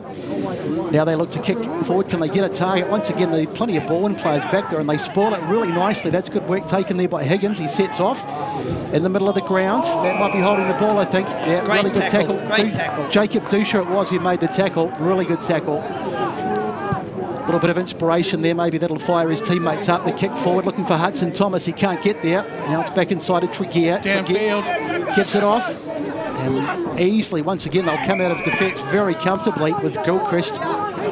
Just doing it too easily at the moment. Ryan Pendlebury goes back in towards the corridor. The punch out from Noble Park, and we've got a whistle. Off the ball, hold the man. Yep. So free kick to Noble Park. Is that Garnham? Yep. I think it is, yep. Mania Garnham. Little short kick forward. Nicely done. Going there looking for it was Smith, but it's been turned over, and once again Baldwin will come forward. They go inside 50 looking for a target. Just can't find it. The ball knocked out of bounds. As we go boundary with Matt Fodio. Guys, just the Noble Park defensive switch this quarter has been really good. Dylan Gordon has gone to Chris Pendlebury and kept him pretty quiet, and Morrison's gone to Goebbels. So in comes the throw. Maglava into the ruck. The throw was a little short. Martin in there as well, as is Lambert. Fraser manages to get a hand out. A smothered kick off the boot. Neither team can really get a clean touch. Gilchrist in there for Baldwin, and that goes over the boundary line. We'll have a boundary throw. I don't reckon Rodney Eade will be all terribly disappointed with that matchup, Goebels and Morrison, because I think Goebels may have the endurance to outrun Morrison for most of the afternoon. Yeah, I think that Rodney Eade will be more concerned that they've only kicked 2 goals this quarter and they've had 90% of the play for the quarter. So the ball still in dispute. It finally fires out now here into Baldwin hands. Here's Pendlebury of the Ryan variety. Gets a quick hands out now here to Weatherall. His kick in towards the forward line. It's read beautifully there by Collis. He puts one on goal and misses everything, and that's going to be over the boundary line and no change to the scoreline. Well, that probably should have been a goal, but they got the next best thing, a stoppage or in the forward 25 of the ground. Not 100% sure why he just didn't go back and take the shot, to be honest. So there's the tap from Byers, winning it there for Noble Park. In doing the roving there was Dusha, and while the umpires paid it free, the play on to advantage he plays, but it's straight into the hands there of Taylor Gilchrist, who's marked about 50 from home, and he's keen to get things moving. And he goes in short now. Well, it intended target, I think, there was Waddle. It was chopped off. Marson doing the roving now here for Noble Park. He evades a couple of tackles, gets a hand pass out into his teammates' hands there of Marola. His kick now into the vacant centre square area, and it's a one-on-one contest. Noble Park, that's a pretty ordinary kick and high up and under into the forward pocket. And we're going to have a foot race as Declan Brunel's in there for Noble Park. Seeing it over there is Churgwin, and we'll have a boundary throw. So Noble Park work their way back onto attack. We're coming up to the 20-minute mark of this second quarter. They trail by 30 points. This is where the big man, Peter Wright's got to stand up at the boundary throw-in. So the umpire to throw it in there is Peter Wright. Can he get to? No, he's easily beaten to the ball there. The knockdown nicely, but it pulls for Martin. Marto is the call as they go inside. Pedeston just absolutely nobody. And Baldwin say thank you very much. That's a bit of a errant hand pass. Nicely picked up there by Higgins. Now it's in the hands of Gilchrist. It's Taylor Gilchrist, and we've got a downfield as the kick goes. Plenty of free kicks starting to come into the game as it's getting a little bit willing. Yeah, a bit undisciplined there by the inexperienced Bailey Lamb there. Probably didn't need to do that, but unfortunately it could be very costly here. Kyle Martin, unfortunate, that wasn't his fault. The player actually slipped and put the ball out of position. I tell you what, I've really liked this man's game. I reckon he's been one of the best for ball, and Lockie Waddell has had a sensational game for mine. I tell you what, they'll probably be hoping they can keep him a little bit longer, considering the injuries they've got Baldwin to their forward 50 players. So Lockie Waddell trying to put another dagger through the Noble Park heart here. Nice smooth approach, makes decent contact. Looks to be heading left, and it is. So a missed opportunity. And it goes through for a minor score, so 9-5-59 plays 4-4-28 on the Bendigo Bank scoreboard. And we've ticked past the 20-minute mark in the second quarter. 1 goal, 2 to Waddell this afternoon. Probably would have hoped it might have been 2 goals, 1 or even 3 straight. Noble Park can count themselves lucky here that Baldwin aren't further in front. Yeah, as I said, only 2 goals to Baldwin this quarter, and they've had 90% of the play for the quarter. So Ball to bring the ball in now here for the Bulls. It's moved up now here to Kyle Martin on the just inside his own 50 as he kicks this one in short. Intended target there was Gordon. It was slapped away from him and straight back into Baldwin hands. Here's Fraser. He pumps this in towards full forward, and he's pumped it a little too hard into the near side. That's out on the full. So the amount of forward 50s Baldwin have had this in this quarter has been phenomenal, amazing really, for 2 goals 4. So to bring the ball back in here is Dusha. And I reckon they've had 4 out in the full as well. Yeah. And not much on offer. So he decides to play on and kick it down in towards the half-back flank. Plenty of players there.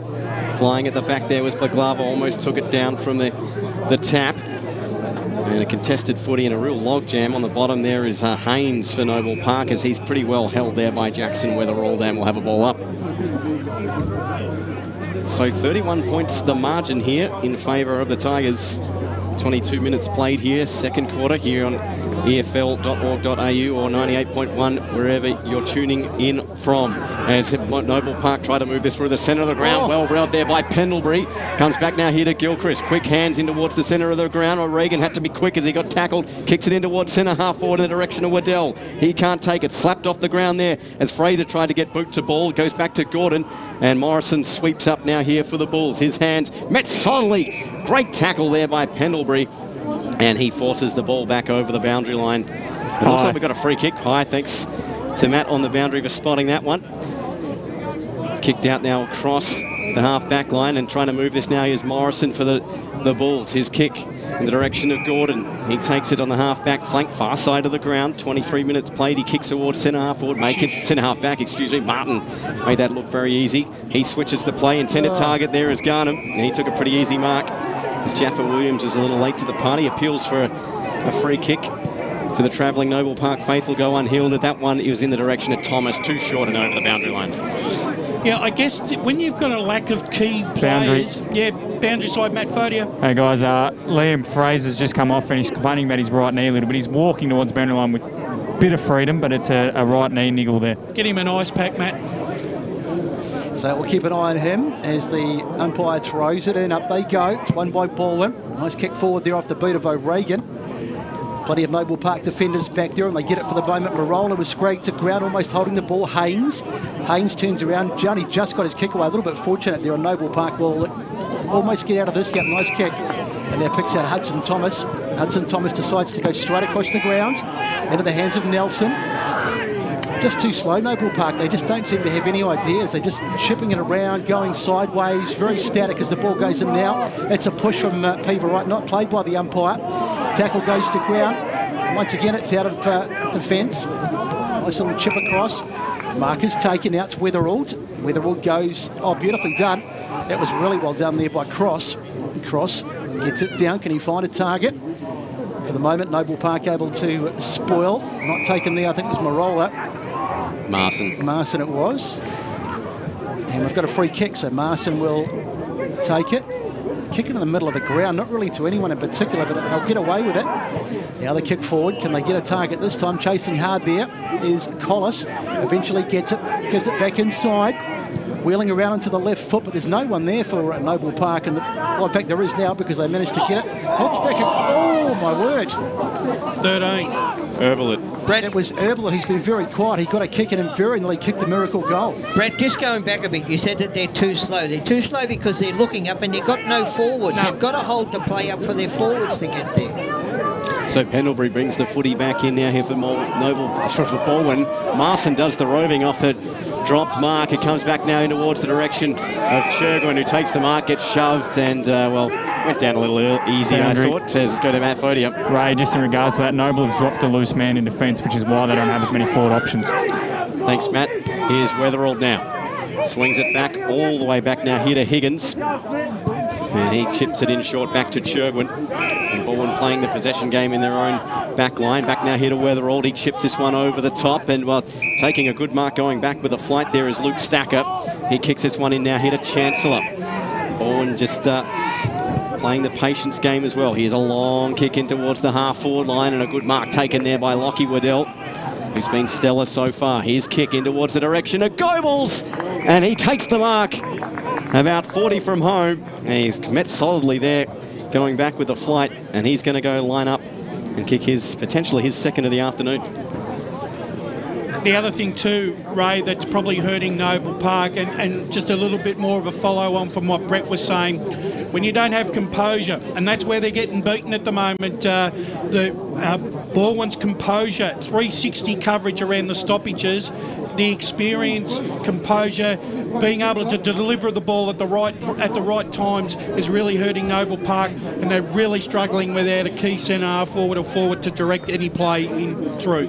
So Goebbels only kicked one against Vermont last week, and he's only got one so far this afternoon. That's just the minor score, and that just adds to the scoreline now here for Baldwin. 9-6-60. They lead Noble Park by 31 points, 4-5-29. 1 goal, 2 to Jeff Goebbels this afternoon. Baldwin have had plenty of opportunities to probably ice the game in the second quarter. Sorry, Breast, Noble Park bring it back in. Have he paid the mark? I got a free kick. Free kick, I think. What's going on? I think he's called a ball up. Ball up. Okay, ball up. It was a... Must have been touched off the... Oh, no. Two players had it at the same time. Yeah, that's what I thought. So it was very difficult to tell who had the mark, so the umpire says we'll give them the benefit of the doubt. That's a good call, that. Good call. And we'll throw it up. So 27 minutes gone in the second quarter, so maybe not too much time to go.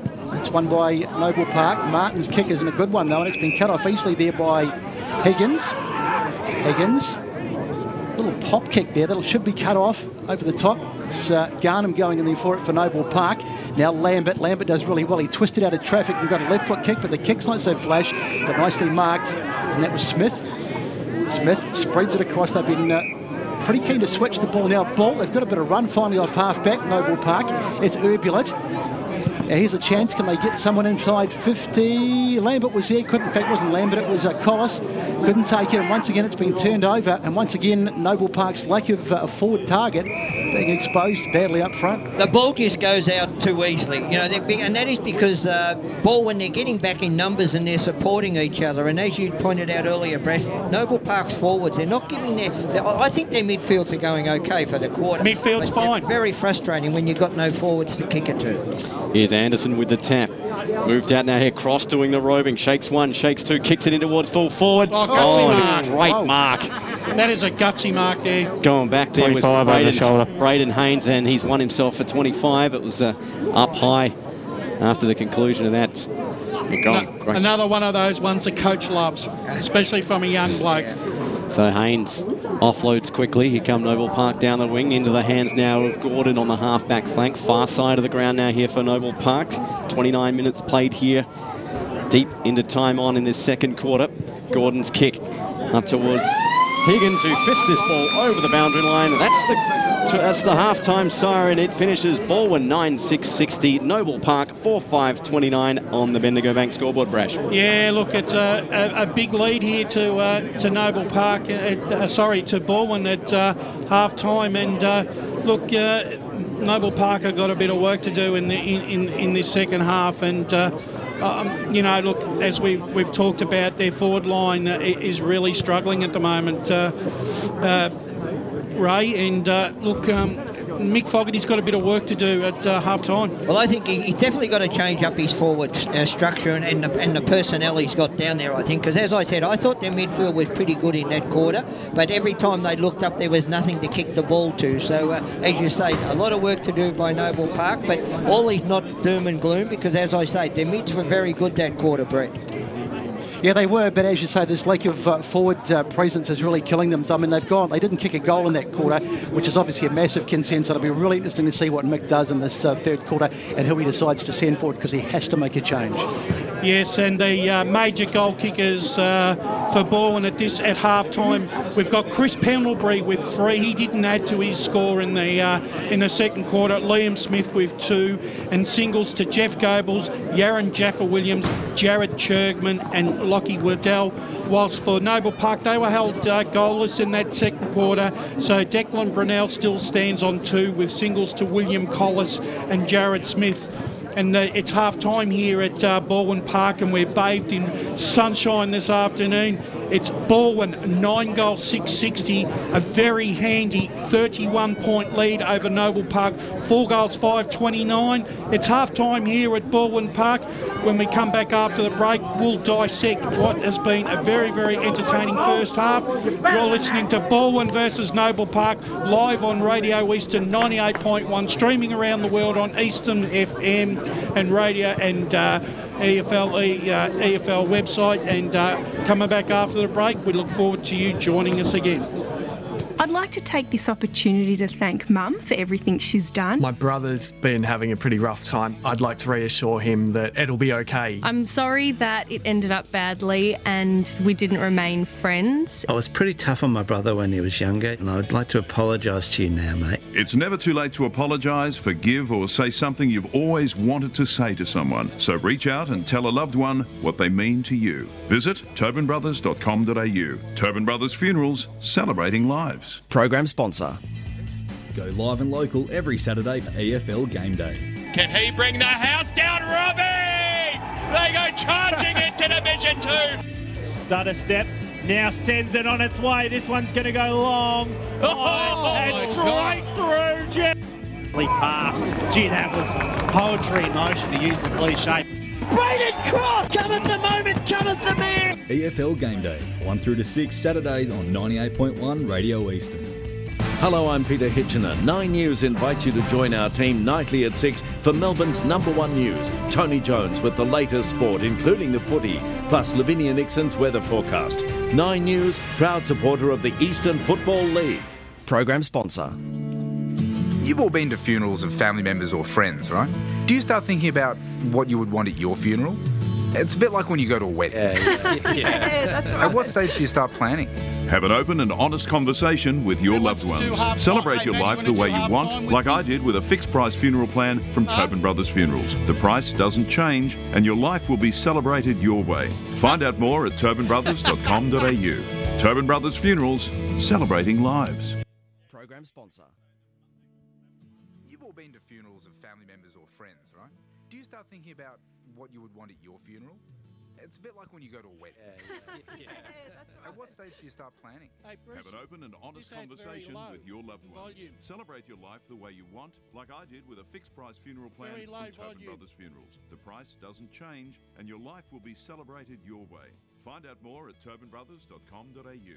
Tobin Brothers Funerals, celebrating lives. Program sponsor.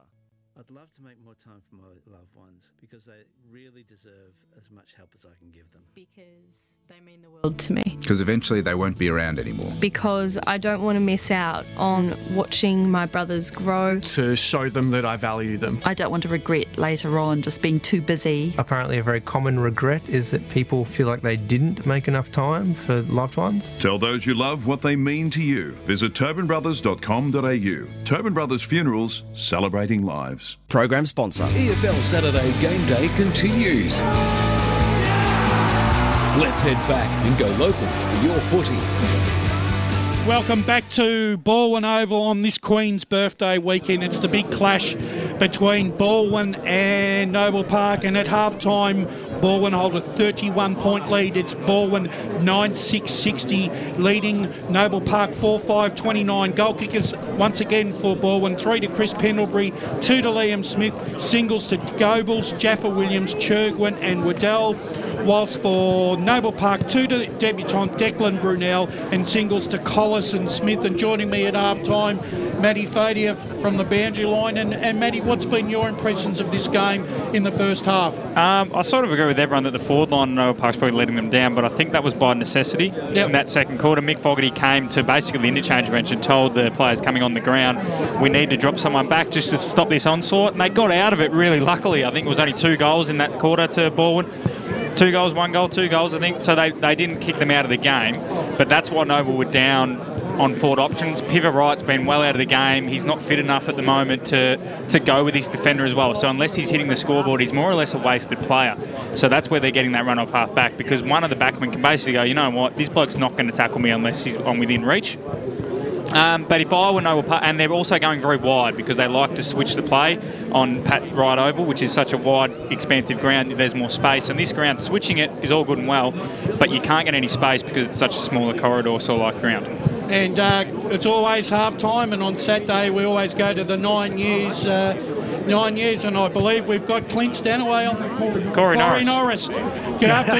Good afternoon, Corey. What's been happening? Good afternoon, boys. No, Clint's sunning himself in Turkey, I believe. How come you're not sunning yourself? Mate, someone's got to do the dirty work back here. Yeah, I know. Someone's got to do it, don't they? Absolutely. What's been happening, mate?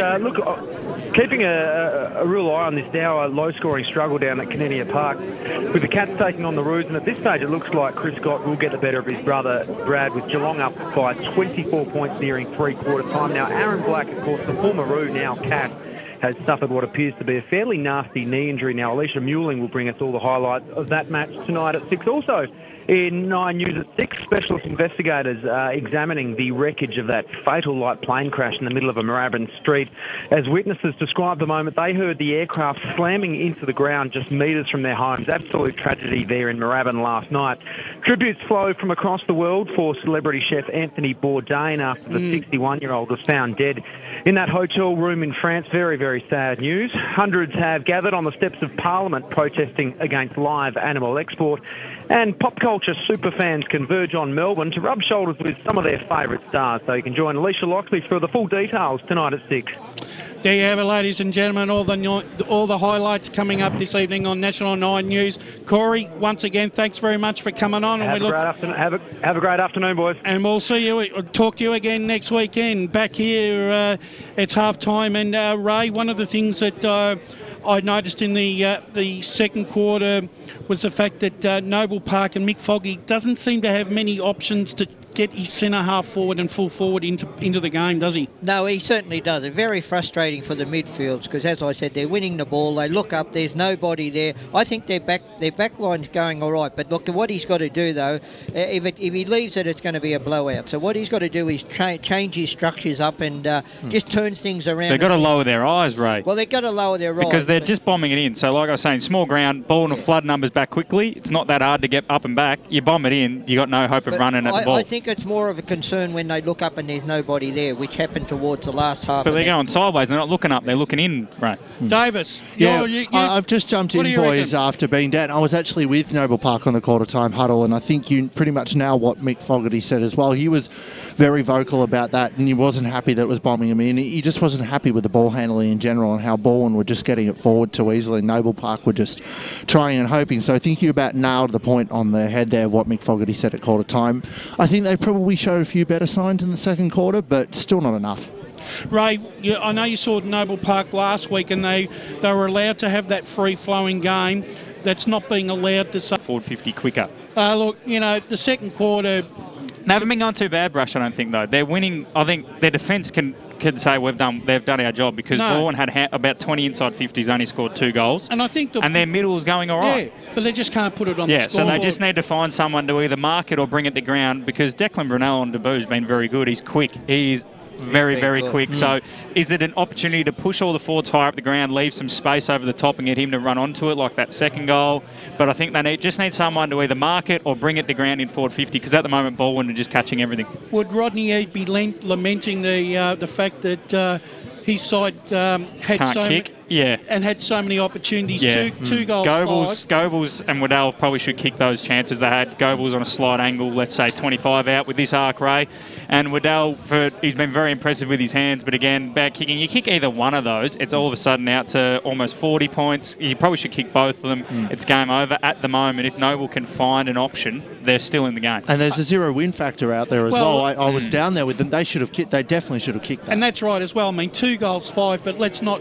They probably had 6 out on the Fulls as well. Yeah, and a lot of rush. I think Besto called it. I think it was Jaffa Williams. He may have thought it was touched off the boot, but he just sort of rushed one when he took a mark off a scrappy little kick. So maybe Baldwin are just anxious after a few weeks where they just can't hit the scoreboard. They all just sort of panicking. But look, at the moment, I don't think the scoreboard reflects the game entirely. I think, like Ray said, it's just the lack of forward options for Noble Park has meant they're still 5 goals down. But if Pivarai can start catching it or they can find someone else to go forward, maybe Byers in the ruckman could go forward and clunk a few. They can find a marking target. They're back in this game. Well, gents, that's a really good look at half-time. The umpires are back on the ground, and we're going to take another break. And then when we come back, we're going to get going in the second half. We look forward to bringing that to you on Radio Eastern 98.1. It's Queen's Birthday weekend action. It's Balwyn versus Noble Park right here on Radio Eastern 98.1.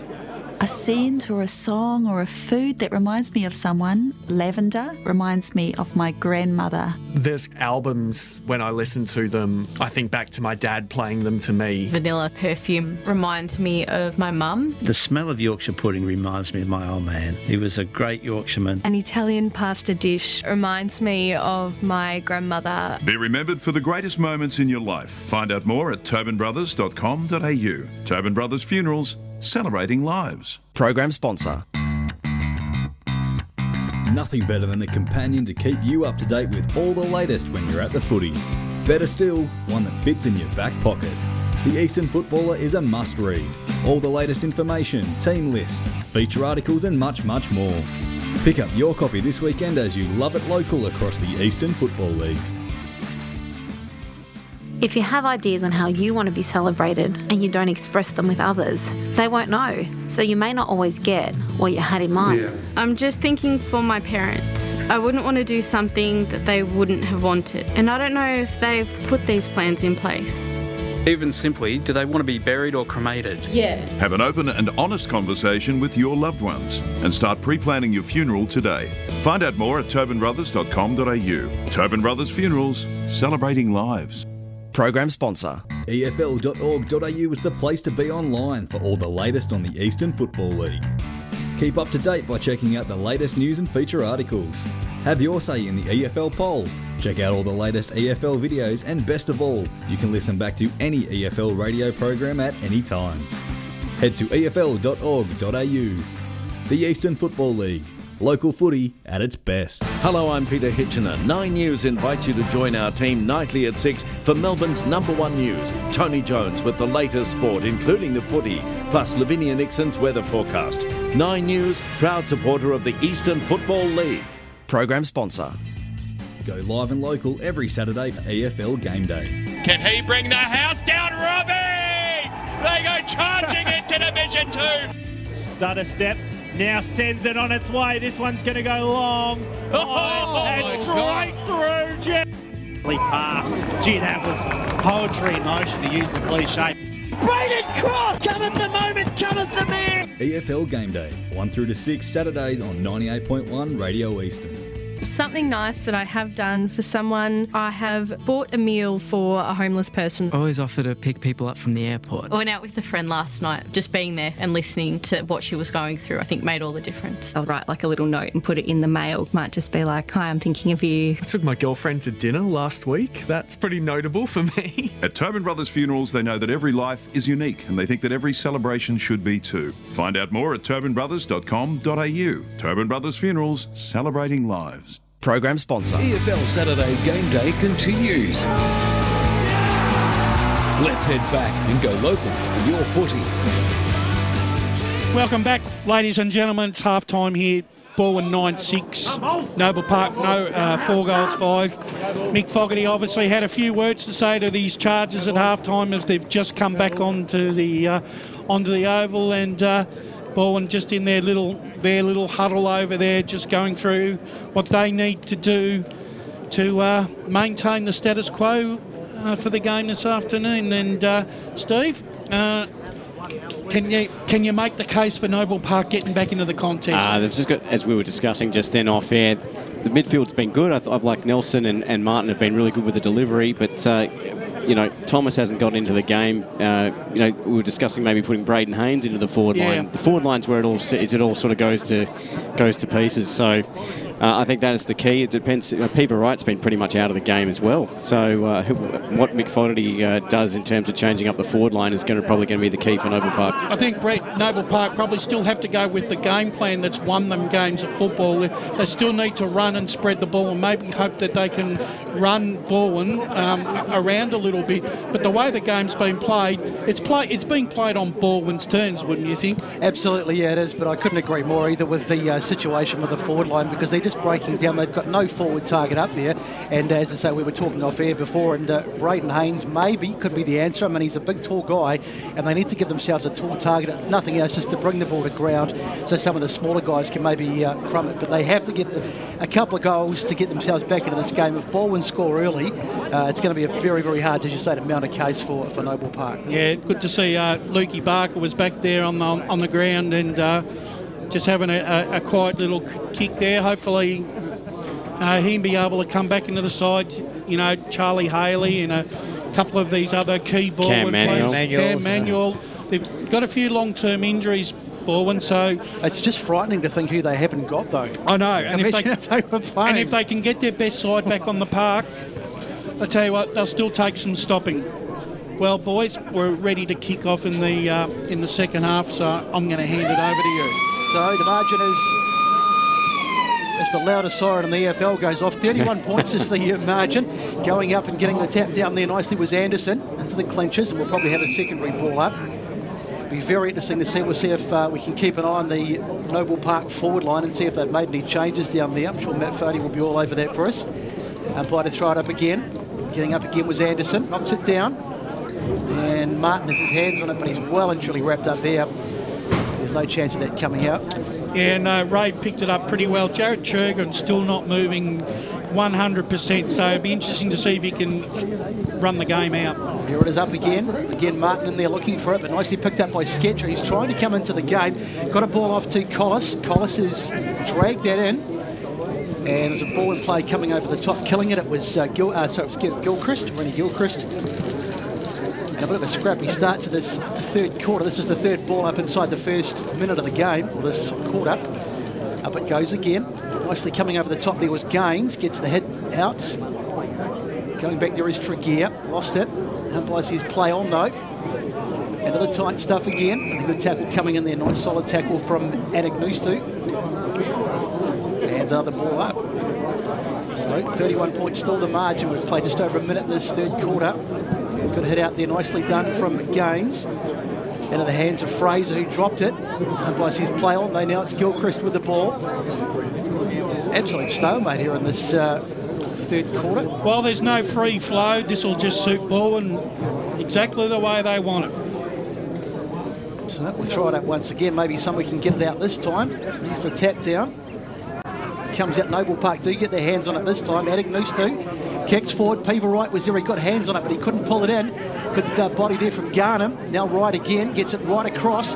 Can they get a goal here? Here's Zijai. Zijai goes for goal, but he's missed. Great work there in the lead up to that. But Zijai, golden opportunity, and he sprayed it wide. So the first point of the third quarter is a behind. And it's Balwyn, it's 9-6-60 leading 4-6-31.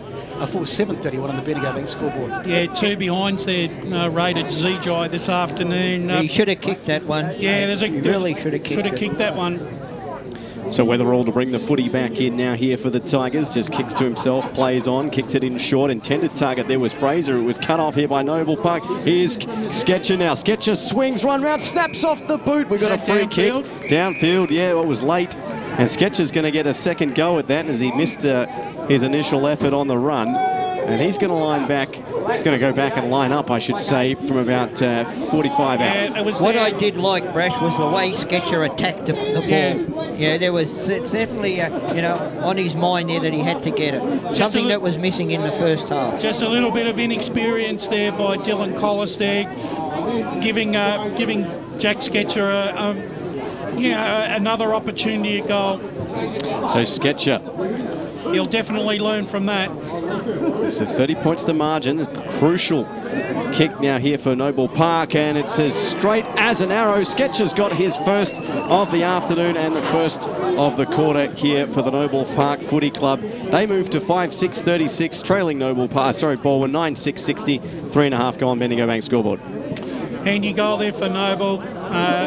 Just 4 goals down, Ray. They just need to start running again. They've got to start running. They've got to start running, but as I said, the attack on the football then by Sketcher earned him the free kick, and that's what Noble Park definitely need to get back into it. So the ball thrown up, Anderson, but I was a bit of a stalemate there. Really will give it to a draw. As Martin puts it on the boot, kicks it forward, trying to find a target. Garnham got smashed as the ball came in, and it's nicely done by Weatherall, who frees it out. Now it's Pendlebury. It's good work as they extricate it nicely out of defence. Chancellor. Here they come again, Baldwin with the run, and in the blink of an eye, it's gone to the other end. Goebbels, was he pushed? No, the umpire says play on. Good work going back there, and they'll get it out with Gordon, but that's not a great kick. Gordon's kick goes straight past a teammate. Under a lot of pressure here, Noble Park. They've got to get this out. Sketcher, I think it is. No, in fact, not Sketcher, it's Dusha. He's taking the ground. Yeah, probably lucky to get away with that, Noble Park, because there's a player down the other end of the ground. Matt Fodia might have been able to pick that up. So up it goes. Again, he's just bumped out of the way there by Anderson. Far too easy as the ball goes inside 50. Garnham going back, almost a collision with Ball. Ball gets his kick out, but it's not a particularly good one, and it's been marked. Umpire says play, and it was touched. It was O'Regan who got the tip. There's the kick from Jaffa Williams coming right across the face, and that's out on the full. Boundary. So what do you reckon, Matty? It's Aaron Ulabut, and he just looks like winded. He's grabbing to his right side there a little bit, moving his shoulder around. Doesn't seem to be too much wrong, just a bit of winded. He's up and about. Thanks, Matt, as the ball brought back in there by Ananos to his kick up towards the half-forward. Flying there and dropped what he should have taken there was, I think that was Herbal, as his kick goes in towards the direction of Wright, trying to rove the footy, as is Weatherall. Wright did well to win that off the deck. He gets a hand pass out over the top, and away come Noble Park now here through William Collis. His kick on goal is a shocker, and it's out on the full. That's another chance going begging for the Noble Park Footy Club. Gee, they need to be icing these opportunities because they're not going to get too many. Well, he had a player that was halfway between him and the goals, and he should have just popped it over to him. So 5.5 now, really 6 minutes played here, third term. Queen's birthday weekend. Baldwin leading 60-36 here on the Bendigo Bank scoreboard as the kick is swung out wide across the half-back flank now here for Baldwin as they start to push out of their own back line. The kick into towards the direction here at Gilchrist. Going back with it there was Garnham. Did well. And he's won the footy. Paid the mark eventually. There's a kick now from Garnham in the direction there of Thomas. And he's paid the mark. And he goes back on tightest of angles, about 50 from home. A long kick in towards the goal square. Plenty of players there. Pendlebury punches at the back. It's loose on the deck. And they put it through. And I can't see who they want. I think it was Martin. I think it might be Lambert. Was it Lambert, on that play? Let's have a look at the replay. A bit hard to tell. Let's just watch. Was that knocked down here off? It wasn't Lambert. Yeah. It wasn't Martin. I think it was Lambert, number 6. Bailey Lambert's got his first of the afternoon. Great, well roved there from Bailey Lambert. And Noble Park, 2 straight to start the term. It's 9-6-60. They close the difference to 6-6-42. 7 minutes gone, third term. Not Lambert, guys. It's Collis. Collis? Collis. Thank you very much. At Fodia. Trust the boundary rider to prove us wrong. Too hard to prove you wrong, Ray. It's a little harsh as the ball goes up in the middle, so 2 straight for Noble Park, going somewhere to getting themselves back into this game. Mick Fogarty be a little happier than he was at 3/4 time, and Sketcher has taken the ground, gets a bit of a push, a bit unnecessary, but the umpire says no problems, we'll just have a ball up, settle down. Up it goes again. Here's Anderson, I think it is, coming over the top with the head out. Straight back into the tight stuff. Reagan couldn't pick it up. Martin was there, but he couldn't pick it up either. Now it's Garnham. He's been really good in this 3rd quarter, but he got stripped of the ball. Put on the boot by Adegnusto. He goes inside 50, trying to find a target. And it's very close to the boundary line over there. That's it's Gordon, I think. Back to Smith. Smith back with the ball now, goes on the left boot, kicks it right in towards the half-forward line. Paverwright was there, but he's just... He looks like he's about half. It looks like he's almost run out of gas, Peter, right? That was a disappointing effort. Here's the kick towards half-back. Noble Park competing really strongly. They're looking a lot better as Pendlebury gets it away. Couldn't be Tregear, it was who dropped it. That's a dangerous pass inside Lambert. Hand pass goes astray.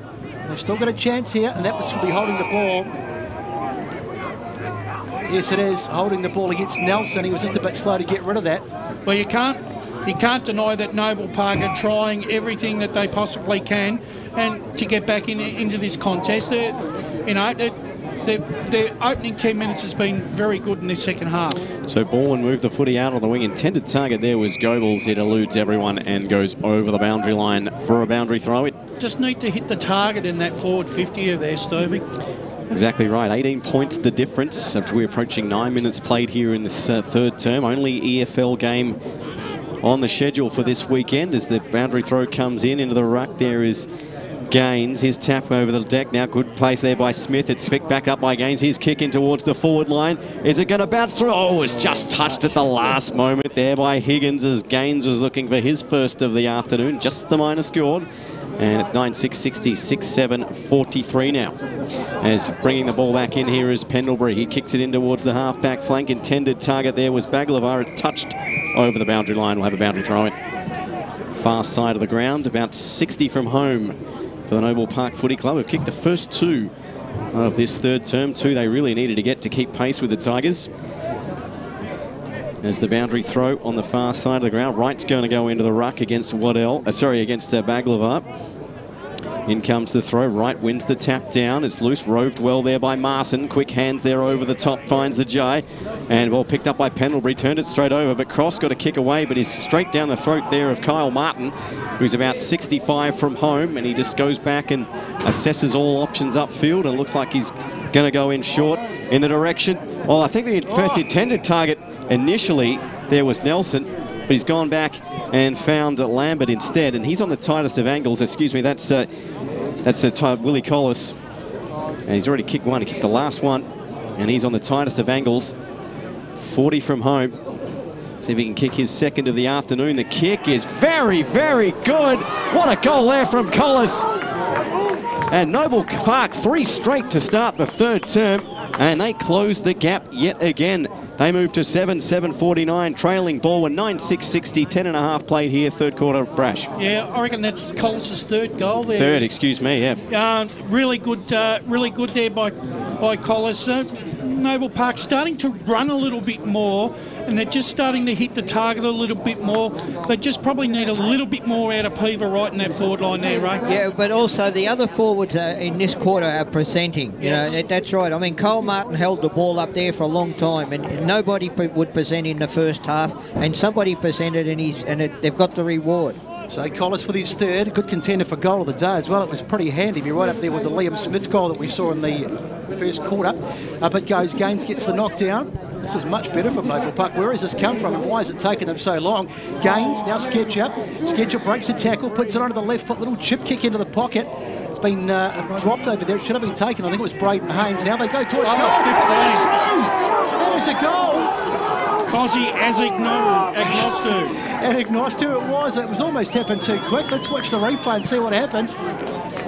And Agnosti got onto the left, but it was a bit of an opportunist goal, and he just blazed away. What do you reckon, Matty? What's happening? Oh, well, I'll tell you one thing is, guys, Sean Cross has come off with a blood nose, so he's off with a blood rule. Noble Park are just lowering their eyes and hitting blokes up at half forward rather than going straight to the top of the square. All of a sudden, Noble Park have come to life here in this second half. Mick Fogarty, obviously, has given them the necessary rev up at half time.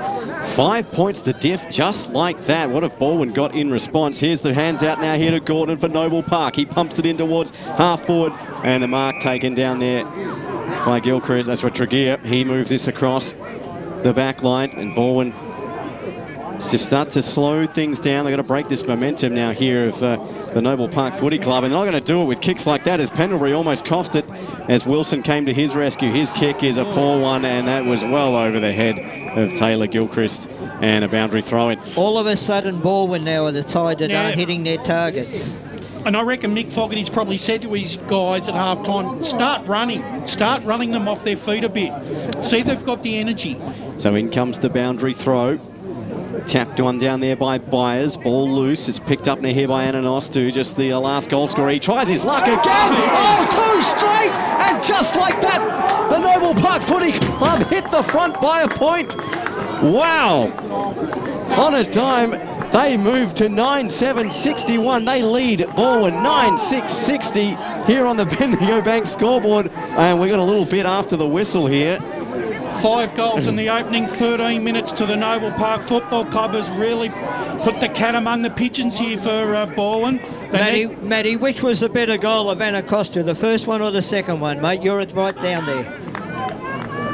For about 50. If the arc's forward, he's kicked it from 50 or 55 off one step. So 2 almost identical goals to Cozzy, and I tell you what, I scarcely can't believe this. 5 straight. Noble Park suddenly are in front, and we've got a free kick. Oh, man. Brett Betson's arrived to do the broadcast. Where were you in the first half? So Martin with the ball. It's a little short kick out, trying to find a target, does well. It's a bit like BWS in the grand final last year with Donny East. Mark is taken by Nelson. Shut up, boys. Nelson goes inside 50. It's not the great kick, though, and it's easily cut off back there. Just a bit of a wasted opportunity. And they'll rebound away Baldwin. Leaves the kick down the line. It's not a great kick either, and it may well be Braden Haynes coming over the top. Got a hand to it. Well done. Couldn't take the mark. That's beautiful work there.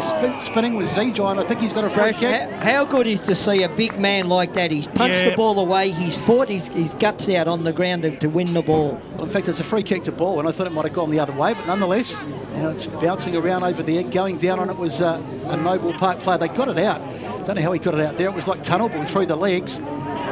It's bouncing around. Braden Haynes puts it onto the right foot and hacks it forward. Play coming over the top, couldn't get there. Nelson's in there looking for it. Very tight. It's tight as a drum. I think Baldwin had just a little bit shell-shocked it in the end. I reckon the big difference in this quarter is Noble Park are starting to hunt the ball. There was 3 or 4 guys around that contest, and that's what's been happening. 2, 3 guys around every contest, starting to win those one-on-ones. Gaines' tackle was high there, so Baldwin won a free kick. Excuse me, that was Lambert laying the tackle there on Jackson Weatherald. And 1 point that here, 15 and a half gone here, third term. Div 1 contest in the Eastern Footy League as Weatherald goes in short. And Baldwin now trying to slow things down as Noble Park have had all the momentum here in this third quarter. Here comes the kick up towards centre wing. Gordon and Baglava go at it. Gordon got a hand to it. It's loose on the deck. It's pumped right back to where it came from, onto the half-forward line. Doing the roving there brilliantly there was Nelson, but good effort there from Stacker to tie him up and get the footy out and get the hands out there to Baglava. Here come the Baldwin Footy Club off the half-back line. A hand pass over the top. That finds Collis. His kick is short and it finds Churgwin, carrying that injury from earlier in the game. He doesn't seem to be showing any signs. His high kick in towards the direction of Go Balls. Great mark. 50 from home on the tightest of angles in front of Bull there. Got Jaffa Williams in the goal square. Goes towards him, but that's over the boundary line, out on the full. And a wasted opportunity, one would think, there from Baldwin. Let's go down to Matt Fodia. Hey guys, Chris Prenderbury's gone down back now to shore things up for the Tigers. Thanks, Matt. The way Goebbels can kick a ball, why wouldn't he not have it shot for goal? He can get the distance. And here comes the kick back in towards the centre wing area as that one moves out. Stacker couldn't take it cleanly. Socket off the ground there by Haynes up towards centre half forward, but it's come back the other way now here for Baldwin. Smith takes it on one bounce, loses it though. Good hands out there from Martin. He finds his teammate Marola, and we've got a free kick going the way here at Noble Park. That was late and high, and Marola's going to go back and take it on the edge of the centre square. So yeah, that was, as you were right, Ray, a real chance for a momentum breaker there from Goebbels, even if it was just a minor score. Here's Marola's kick out onto the wing, finds his teammate there in Zijai. His kick is, well, it was a poor one, but well read there by Martin to take that one on the bounce. He turns around and pumps it in towards half forward. Plenty of players there. Couldn't take the mark, could Thomas. Well roved there by Tregear. Shakes a couple of Noble Park tacklers. The kick comes in towards the wide. Good hands there, off to Gilchrist. He goes by hand in turn, and away come Baldwin over the centre wing. A kick comes into, it was smothered off the boot brilliantly by Nelson. The hands cup, Gilchrist can't take it, it's fisted over. Gilchrist takes it again, sockers it off the ground in the direction there at Gordon, appeals for out on the full. No, and well, not paid in the Eastern Footy. I was going to say, it can't be out in the full. It bounced about 20 times before it went out, but anyway. Well, your prescription's better than mine then. So, 18 minutes played in this third quarter, and Noble Park, we didn't think we'd be saying this at half-time, but they lead by a point. But you get the feeling there's a lot of football to be played in this game. And here's the uncontested at the front there, we get Baglava. Now the ball goes forward once again. Noble Park getting hands on the ball through. I think it's Haynes there. Now they go into the tight stuff. Urbulent tries to get it out, does pretty well in the end to get it out, goes and tries to get it, but it's Baldwin who come away with it. Now once again this rebound that they've been so good at, but that's an awful kick just going out, although it does work out for them. A little bit of good fortune there. That was Baglava, the kick forward, and coming over the top was Garner, and I think he might have given away. No, he hasn't. He's got the free kick. Won the free kick there, Brett. I just thought for a minute there it was going to be a free kick to Baldwin, but it's Monia Garnham. That was well done by the umpire, because he saw that Jeff Goebbels had just given him that gentle nudge, working him under the ball. Really good positioning there. So heart in the mouth stuff as the kick goes across half-back, finds Morrison in the back pocket. Tell you what, the crowd have certainly come alive as Morrison goes down the line looking for a target. Up they fly, and the ball's going to be knocked out of bounds. Plenty of movement on the Noble Park bench too as Bailey Lambert just goes off for a spell, and so does Marola, and also I think it's Nelson who's gone off, so chopping and changing Mick Fogarty. So boundary throw, dead on centre wing, near side of the ground. In comes the throw. Byers into the ruck now for Noble Park. One by Baglava for Baldwin, and the kick comes in towards centre half forward. It's a 2-on-1 in favour of Noble Park. Oh, what a mark! The one out in the end, that being Lockie Waddell. And he's had a ripper of a game, and he takes a timely mark now here for the Baldwin Footy Club. He's got a good set of jukes, this boy. A good set of jukes, but also he had 4 or 5 inches over everyone else in the contest, and that was the difference. His hands were just outstretched a little bit further. Gee, this is a really badly needed goal by Baldwin. So kick one in the first quarter, looking for his second. Oh, he's missed it, has he? No, he's put it straight through. And a timely goal there from the Baldwin Footy Club. They regain the lead by 5 points. They move to 66, leading Noble Park 61. And we're into time on here in the third quarter. Tell you what, that was a badly needed goal to try and arrest some momentum away from Noble Park. However, I still feel that Rodney Eade's got a bit of a dilemma here. He's major goal kicker. He's had to put down back at full back. If they're going to win the game, Baldwin, does he have to pull the trigger and put Pendlebury back forward again? So robbing Peter to pay Paul, I think was what Brace is saying, as Gaines comes up and gets the knockdown, but it's Baldwin who come away with it. He's the ball, push off the ball there, but the umpire says no, it's fine. And Dusha gets taken to ground.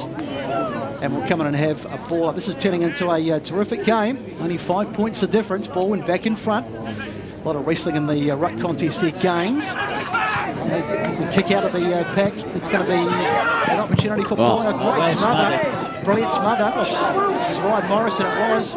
But it's going to come back inside 50. He's going to get the target. Calls for a push there from some of the crowd. Goebbels on the ground, but wrapped up there by Ball. And Noble Park in the end able to hang on. I thought that was Dan Sensick appealing for a push there. It sounded like him. He's here today, but I don't think he's got such an affiliation with either side. He's got to be impartial. Nonetheless, up it goes. Here's the head out once again. Nice work there by Waddell. He's been very good today for Baldwin. Noble Park get it out. They kick down towards half-back, trying to find a target. Bouncing awkwardly over there, going towards the boundary line. Weatherall chasing him. His body's colliding all over there, and the appeals for the free kick. But the umpire says, get on with it, boys. Gee, that kick out of the goal square then by Braden Haynes, it covered meterage, and that's really what Noble Park needed. So boundary throw, far side of the ground, dead on centre wing. Tap one by Anderson. It's tapped down. Martin doing the roving. Sketches there as well. Comes into Baldwin hands as a hand pass. Goes all the way back, and Anderson puts boot to ball and puts ball out over the boundary line. And we will have a free kick going the way of Noble Park. Zijai's going to take it dead on centre wing for the Bulls, who trail now by 5 points after wrestling the lead back from the Tigers with 5 straight to start the third term. Here's Zijai's kick now in towards the half-back flank. Plenty of flyers there. One of them was Pendlebury, couldn't take it cleanly. And Baldwin take it now across the half-back line there by Gilchrist. Had to give it back now here to Fraser. And pumped forward finally there by Chancellor out to the half-back line. Zijai lost his footing and lost the footy. Gilchrist does the roving tackle. Probably great tackle there. As the ball comes out into the hands of Kyle Martin. He puts one on goal. It comes across the face. Plenty of players there. Go right. Oh, couldn't take it on the third bite. Could Peaver right. And, well, he's been very quiet this afternoon and had a very good opportunity there to get back in the game. Jeepers, you've got to take them, Peaver. 1, 2. No. He never controlled it at any point. Chancellor did enough there to disrupt him as their ball comes now here to Baldwin. Laying the tackle. Kick comes down in the direction of Smith. He's got Marson pretty well pinned and drives him to the deck, and we'll have a ball up. 23 played, 5 minutes, 5 points the diff in favour of the Tigers. Bendigo Bank scoreboard, if you're listening on 98.1 Eastern FM or streaming around the world, efl.org.au. Looks like we're going to have another ball up as Fraser dives on top of it. So both these teams have next weekend off, and then we'll be back into it the following week. Is this tackle there by Cross, and bursting out, here come Baldwin, the kick up towards centre wing in the direction there of Goebbels. Gordon's got him pretty well covered. Marson couldn't do the roving. Goes in for a second bite. It evades Bull.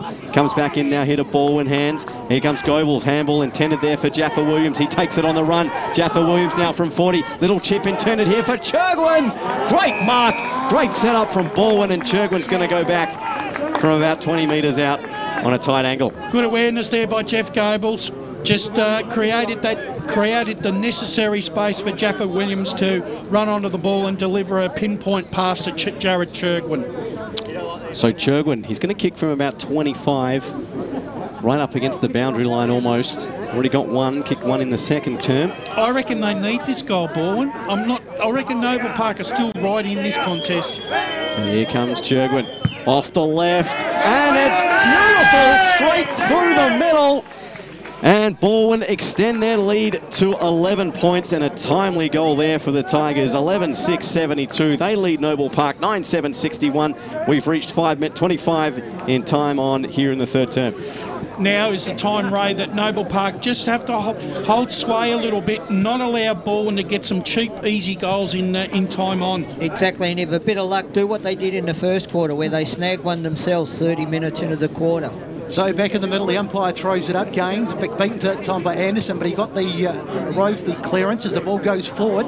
Trying to get on the end of it is going to be Urbulet. Urbulet goes for goal, but I think he's off target. The umpire had a fair bit to do, and he was running away almost as soon as he kicked it. Through for a minor score as we go boundary side with Matt Fodiak. Hey guys, Churgwin's got a massive mismatch here at the moment. He's on Haynes, who's about 1.5 foot taller, but I reckon if Churgwin can get out the back, he's going to have the leg on him. So just waiting for the ball to come back in. As Jackson Weatherald happy to slow it down. Baldwin, they'll be more than happy to get the three-quarter time. Little chip across half-back finds Pendlebury, Ryan Pendlebury. It's taken forever to get rid of it, but now he puts it onto the left boot and goes down the line trying to find a target. Up they go. Bouncing nicely, and it's there for the moment, but it's been lost. It's the kick. A bit of a scrubby old one, and the umpire's whistle has gone. What's going on? Let's just wait and see what's happened here. He's coming back. What's he doing? He's paying a free kick. Yeah, it was late. Looks like Jackson Weatherald. Yeah, so slightly late. So Jackson Weatherald to get onto the left boot. Short kick towards the pocket. Coming over the top was Haynes. Did well and managed to spoil it. Why wouldn't you go to the top of the square? Yeah, it's you got a couple of big guys down there, why wouldn't you go down there? Yeah, funny kick, you'd have to say, as you wait for the throw-in. Dusha just running across there, trying to organise the Noble Park players. Morrison is there. Here's the ball coming in now. It goes to the ground. No one actually got a tap on it. As they try and get it out, Lambert overran it. It's been toe-poked off the ground, but the mark is taken. And it's Haynes. He's played pretty well, Braden Haynes. Kick it as long as you can. Just needs to put this as far as he can. Probably out towards the wing would be ideal. Now they send it across half-back. Morrison needs to get rid of it. Puts it onto the left, and he does thump it down the line. And the good spoil coming over the top there. Nice work by Tregear. But Noble Park will be pleased. It's a good result for them as they get the ball out of bounds. We've had 27 minutes played in this third term, and it's a 10-point game. So what price the next goal? It is absolutely crucial. If Noble Park could get it, they'd be right back in it. If Baldwin get it, suddenly they've got that little jump again as the ball comes in. That was a push, dead set push from the Baldwin player. It was Anderson, the shove in the back, but the umpire said play on. Here's the knockdown. Ball goes in and makes the tackle. That was very nearly holding the ball. Now it's Gilchrist at least.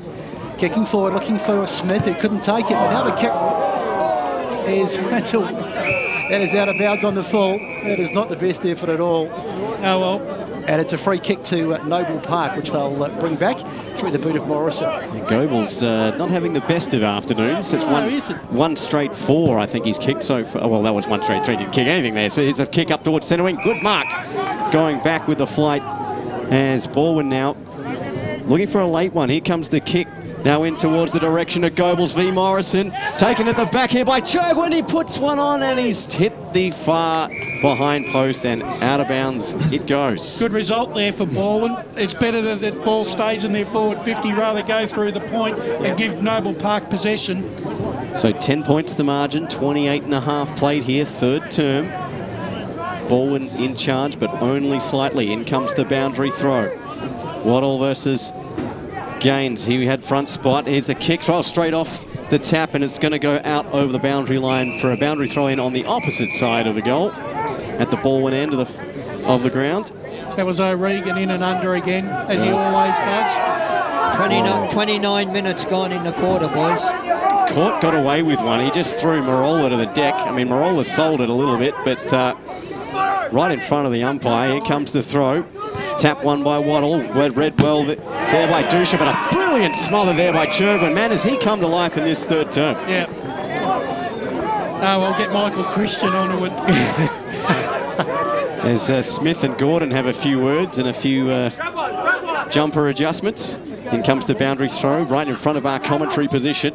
Waddle to take the ruck against Gaines. Waddle wins the tap. It's run down by Bull into the hands across. Couldn't take it cleanly. Gets it on the second go. Throws it onto the boot. Oh, and it was loose in the goal square. Going in harder. Baldwin off the ground is Smith. Oh, no. Liam Smith has kicked a ripper late in the term here for the Baldwin Footy Club. They move to 12-6, 78. leading Noble Park 9-8-62. We've played 30 minutes. Gee, how important, Ray, is that goal right now for Baldwin? That could be the match-winning goal, but what I just want to say is that poor old Braden Hind, he was 6 inches inside the goal line, and he's fumbled the mark. A mark he should have taken, but pressure's a funny thing, boys. Oh, it is, isn't it? Yep, got to feel sorry for the young boy because he's actually played pretty well. But Jackson Weather will let him know about it as the ball comes out of the middle. Martin had it for a moment but lost it. That is a massive blow for Noble Park. Smith had it for Martin again. How good has he been on this match?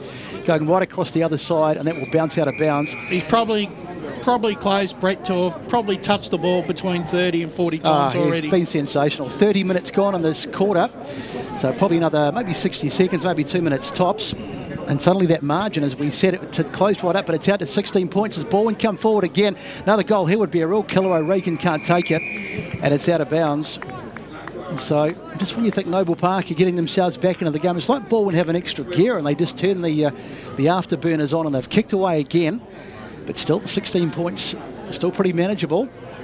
Still plenty of pushing and shoving. Martin having a bit of an altercation. Now the ball comes in. Haynes got up and got the tap. And it's towards the boundary line. Probably not going to be kept in. It's Martin again over there. And I tell you what, they're giving it to Martin big time here. He's a big boy, he can handle it. He is. I'm sure he's had worse than this before. A free kick, I think. Is it? No? Yeah. Oh, no. No, just a throw-in. I was going to say the... It looked like the faces on the ball and players looked like there was a free kick. It did look like it just for a moment. Now the throw-in. Here's Anderson giving Gaines a push in the back, but the ball comes out on the Baldwin side. And we've got a whistle. And it was holding, so free kick. Martin was held by, and the non-officiating umpire paid the free kick. And 25. So it's actually Sketcher that's got the ball. Big chance here for Noble Park. So 32 minutes gone, so this will probably be it, you would think, for this term. Tell you what, it's a massive third quarter again, isn't it, on time? He's got to try and kick a goal. So Sketcher. Working off Central Standard Time. This is a massive kick. If he could put this through and go and only 10 points behind, it would be a massive fillip for Noble Park. Here he comes. Strikes it, but it looks to be off target. It is. So a bad miss by Jack Sketcher right on three-quarter time. Puts it through in the margin down to 15 points. 12-6-78, plays 9-9-63 on the Bendigo Bank scoreboard. And we've had nearly 33 minutes in this third term. Yes, I'm actually wondering how we've got 33 minutes coming up into this quarter so far. It'll be dark soon. Yeah, I know. Jackson Weather are going to need the daylight savings. Here's the kick up now here to the halfback flank. Morrison took it off the deck. Goes by hand now here to Gordon. Sold the dummy. Kicks it right back in towards the forward line. A contested pack. Flying is Pendlebury. It's not going to matter as finally we get the third term siren and it ends 12-6-78 to Baldwin. Noble Park 9-9-63. And a great quarter of footy and a cracking quarter, final quarter coming up, Brash. Yeah, it is, and a really, really spirited defence here by Noble Park to get themselves back into the contest, but 2 or 3 quick late goals to Baldwin just put the game back in their favour. But nonetheless, it's a 15-point margin to Baldwin at three-quarter time. Baldwin 12-6-78, leading Noble Park 9-9-63. Goal kickers for Baldwin, 3 each to Liam Smith and Chris Pendlebury, 2 each to Jared Chergwin and Lockie Waddell, and singles to Jeff Goebbels and Yaron Jaffa-Williams. Whilst for Noble Park, William Collis with 3 goals, 2 goals to Cosimo Adeknos and Declan Brunel, and singles to Jack Sketzer and Jared Smith. Great quarter there by Noble Park, just allowing Baldwin just in time on to get a couple of quick goals just to put the game in Baldwin's favour. But I tell you what, there's nothing in it, and look, we're going to take a break now at three-quarter time as the sun starts to set here at Baldwin Oval, but we've got 30 minutes of pulsating football coming up in this last quarter. It's Baldwin versus Noble Park. It's Queen's birthday action here on Radio Western 98.1 and streaming all around the world on EFL.com.au. Join us after the break for an exciting last quarter. I'd like to take this opportunity to thank Mum for everything she's done. My brother's been having a pretty rough time. I'd like to reassure him that it'll be okay. I'm sorry that it ended up badly and we didn't remain friends. I was pretty tough on my brother when he was younger, and I'd like to apologise to you now, mate. It's never too late to apologise, forgive, or say something you've always wanted to say to someone. So reach out and tell a loved one what they mean to you. Visit tobinbrothers.com.au. Tobin Brothers Funerals, celebrating lives. Program sponsor. Bigger and better, Netball EFL is back. The fastest growing competition in the eastern suburbs continues to expand. Don't miss the fast-paced action every Friday night across multiple venues. For more information or to get involved, head to efl.org.au. The only thing I would think about is who I'd be buried next to. I mean, that would matter to me. Well, that's pre-planning because you'll need to get the plots next to each other. Yeah, that's true. They're good conversations to have, aren't they? Because they give you a reference point if you've had no clear instruction or conversation. Have an open and honest conversation. Celebrate your life the way you want, like I did, with a fixed price funeral plan from Tobin Brothers Funerals. The price doesn't change and your life will be celebrated your way. Find out more at tobinbrothers.com.au. Tobin Brothers Funerals, celebrating lives. Program sponsor. Nothing better than a companion to keep you up to date with all the latest when you're at the footy. Better still, one that fits in your back pocket. The Eastern Footballer is a must-read. All the latest information, team lists, feature articles and much, much more. Pick up your copy this weekend as you love it local across the Eastern Football League. G'day, Billy Brownless here from The Footy Show. KFC Almost Footy Legends is back in 2018 and we're searching for the best highlights from local footy. Head to 9now.com.au/AFL Footy Show and upload your entry for a chance to win $35,000 cash plus a year's supply of KFC. Program sponsor. Something nice that I have done for someone. I have bought a meal for a homeless person. I always offer to pick people up from the airport. I went out with a friend last night. Just being there and listening to what she was going through, I think made all the difference. I'll write like a little note and put it in the mail. Might just be like, hi, I'm thinking of you. I took my girlfriend to dinner last week. That's pretty notable for me. At Tobin Brothers Funerals, they know that every life is unique and they think that every celebration should be too. Find out more at tobinbrothers.com.au. Tobin Brothers Funerals, celebrating lives. Program sponsor. EFL Saturday Game Day continues. Let's head back and go local for your footy. Welcome back, ladies and gentlemen. Three-quarter time here at Baldwin Baldwin Footy Oval this afternoon. It's Baldwin 12-6-78 leading Noble Park 9-9-63.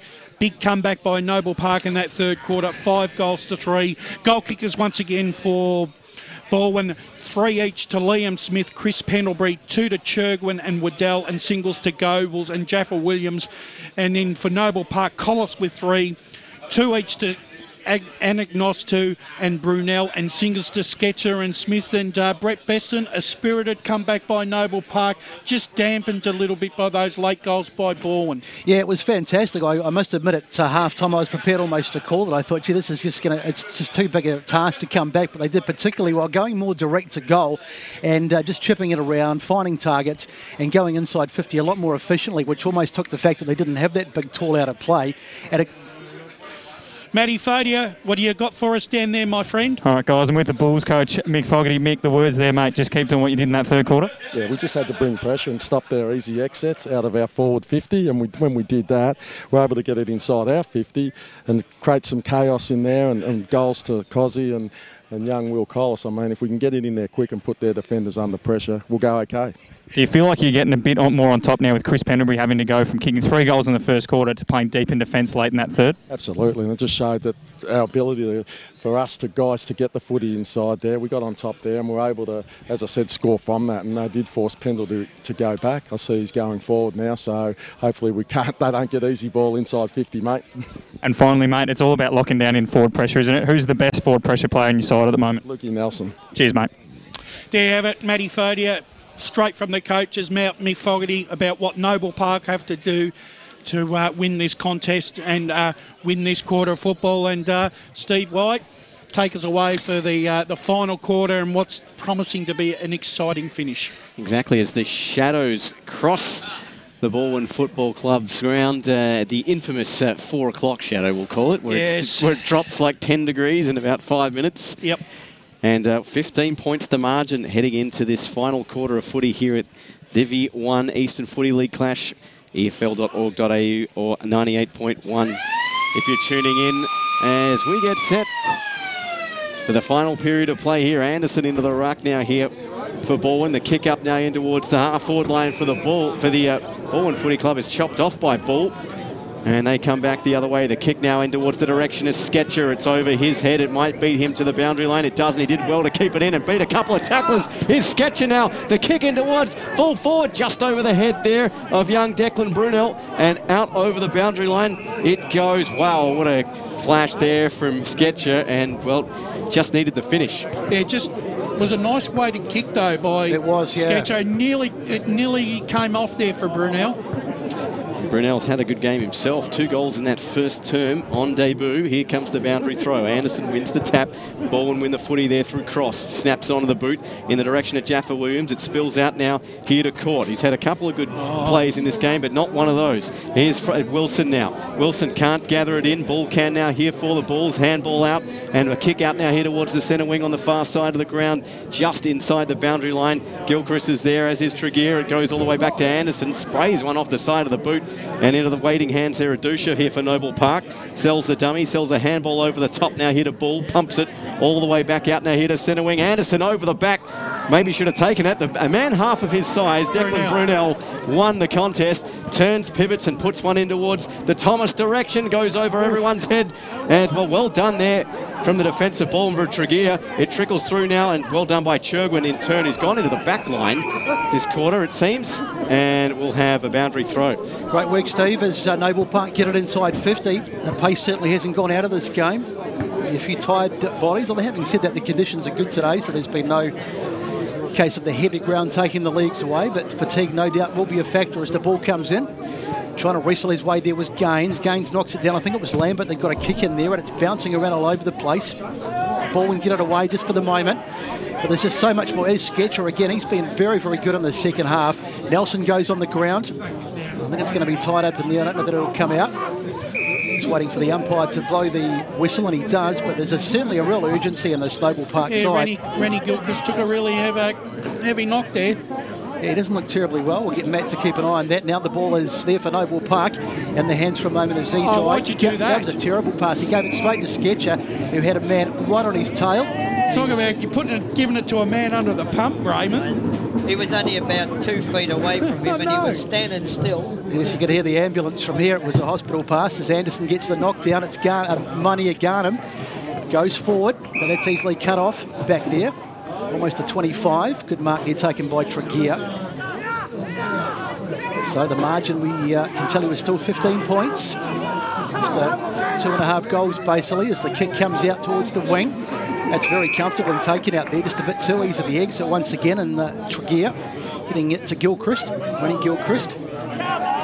Rennie wants to see some run. Yeah, he's looking for someone to kick to, but there was just no run at all as the ball goes over the top. And it's a great mark if it's been paid, and it has.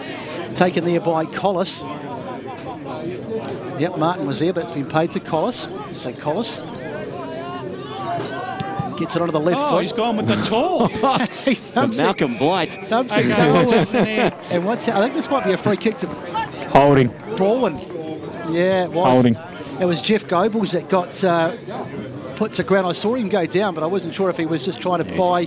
Let's have a look at the replay. Pretty clear there. Yeah, it was probably and there. he had his arm over the shoulder as well. Yeah. So you got it 6 to 1, half a dozen. Doesn't matter how the free kick was paid. So Jeffrey Goebbels. He's got to kick this, I reckon, Jeff. Baldwin's leading goal kicker this season. He had 23 coming into today, so this is for number 25. He's got 1 so far. Yeah, 1, 2. 2, is he? I missed one. 1 goal, 2. Oh, 1 goal, sorry. I was going to say. So Goebbels to give Baldwin some breathing space, and that's there. So Jeffrey Goebbels puts it through his second of the day, and Baldwin just kick away on the Bendigo Bank scoreboard as we tick over 4 minutes in this third quarter. 12-6-78 plays. In fact, that scoreboard, is it ticked over, boys? No, there it is now. 13-6-84 plays 9-9-63 on the Bendigo Bank scoreboard. Yeah, probably not the goal that Noble Park wanted, Ray, at the start of the last quarter. They needed to kick the first one just to get the momentum going their way. And they had their opportunities because the ball was inside their 50 for the first few minutes. So You're right there. So the Centre restart. It's roved well here by Wilson. He chips this one in the direction of Goebbels. And just like that, he's involved in the play again. And that was a little too easy there for the Tigers. Yeah, too easy getting that ball out of the midfield there. Well-placed kick there by Wilson to the leading Jeff Goebbels. And tell you what, this could go close to nearly ice in the game here. So Jeff Goebbels. Will he unleash the torque? His teammate Collis was pretty keen just a few minutes ago. Goebbels, 2 already. Looking for number 3. And this to put some more breathing space here for the Baldwin Footy Club. Makes no mistake. Jeff Goebbels has kicked 3. That's 14-6-90 for the Baldwin Footy Club. They lead Noble Park 9-9-63. We've played 5.5 final term. All right, Raymond. What a champion Jeff Goebbels is. Yep. You know, you can hold him down for 3 quarters and he'll just bob up when it's really needed and kick a couple of goals. And that's why he's done it year in, year out, Brash. Yeah, it's... So for all the good work that Noble Park have done, that 30-point margin that they trailed by before is almost back. It's suddenly out to 27. Hard to believe, but you think that Noble Park were in front towards the back end of that 3rd quarter. So the ball in the middle. There's the umpire, throws it up, getting over the top. Anderson, it was a bit of a draw really in the ruck that time. Anderson goes in and gets it again on the 2nd go. Tap forward there by Gilchrist, but it's in the hands of Noble Park. Martin, how good has he been today? Little short kick out. Disposal. Yep. Beautiful kick finds Thomas. Thomas goes inside 50. Getting to the front spot there nicely was Chancellor. And that'll be well and truly wrapped up. Tregear taking on a good tackle there by Gaines. And nothing doing there, so we'll have a ball up. So 27 points the margin. Noble Park have to find a couple quickly. We've played 6.5 minutes in this last term. Peever right into the ruck, gets a tap down, but it falls for Baldwin and they get it out. Chasing over there was that man Waddell. He's had a terrific game and sees it over the boundary. One of the hardest things is when you're 5 or 6 down and the amount of work that you've got to put back to getting into the contest and you hit the lead and then all of a sudden you think, you breathe a sigh of relief, then all of a sudden then you've got to keep going. Sometimes some sides just can't continue the run. So that's a good tap out there by Gaines. And it's bouncing around the roller, had it for a moment but lost it. Now Haynes is back.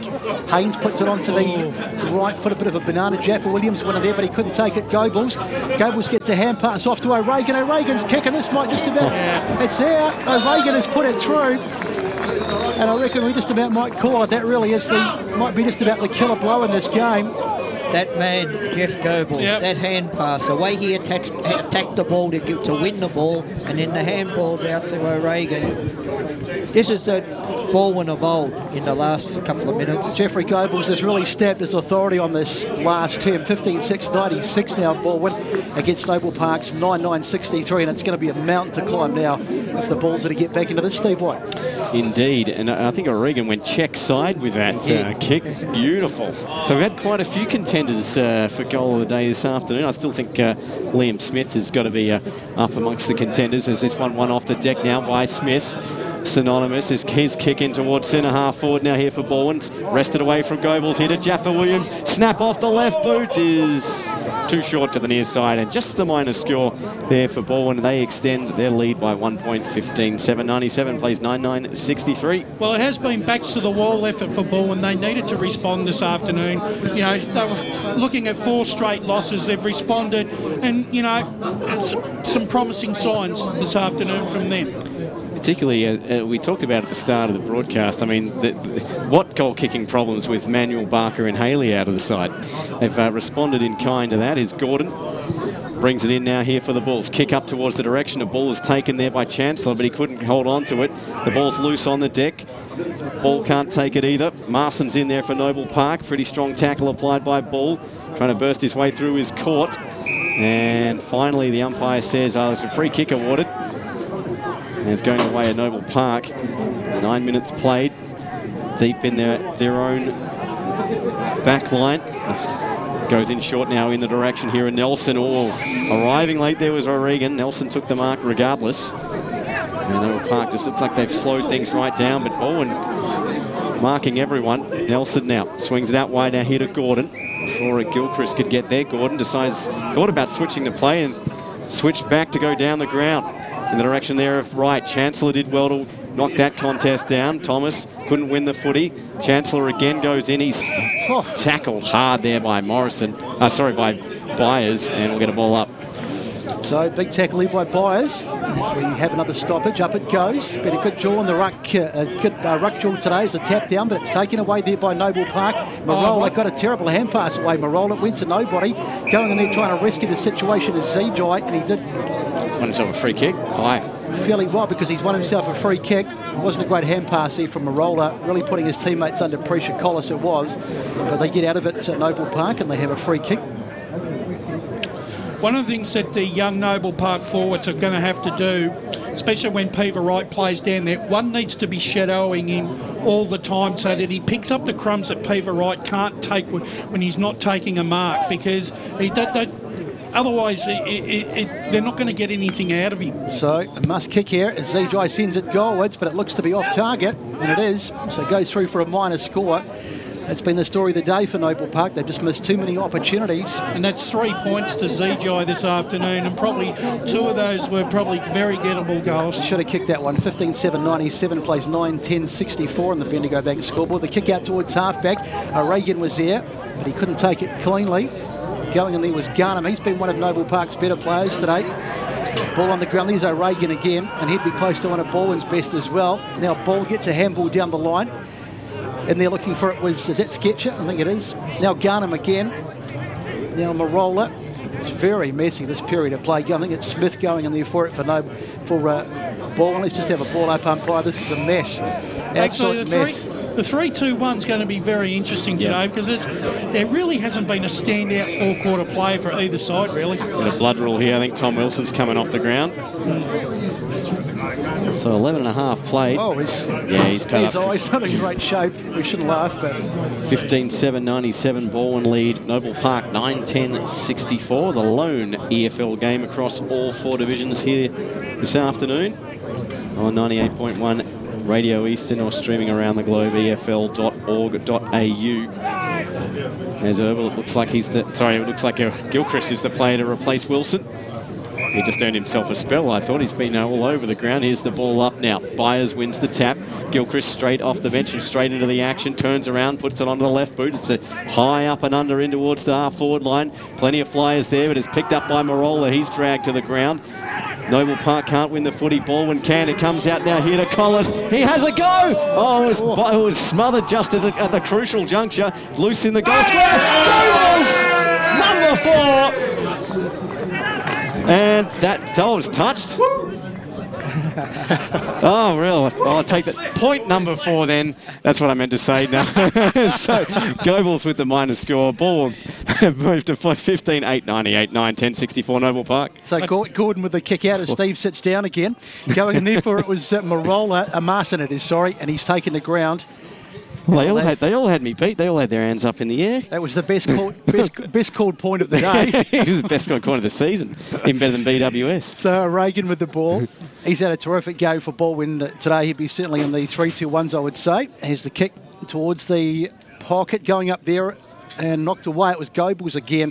He's been a real presence. We did a Baldwin game a few weeks ago where Goebbels came into it late. Which one was that, Brad? I think was it the Vermont Baldwin I think first week of the season? Yep, yeah. And he did this in that game as well. He came into it in the last quarter and he's doing it again.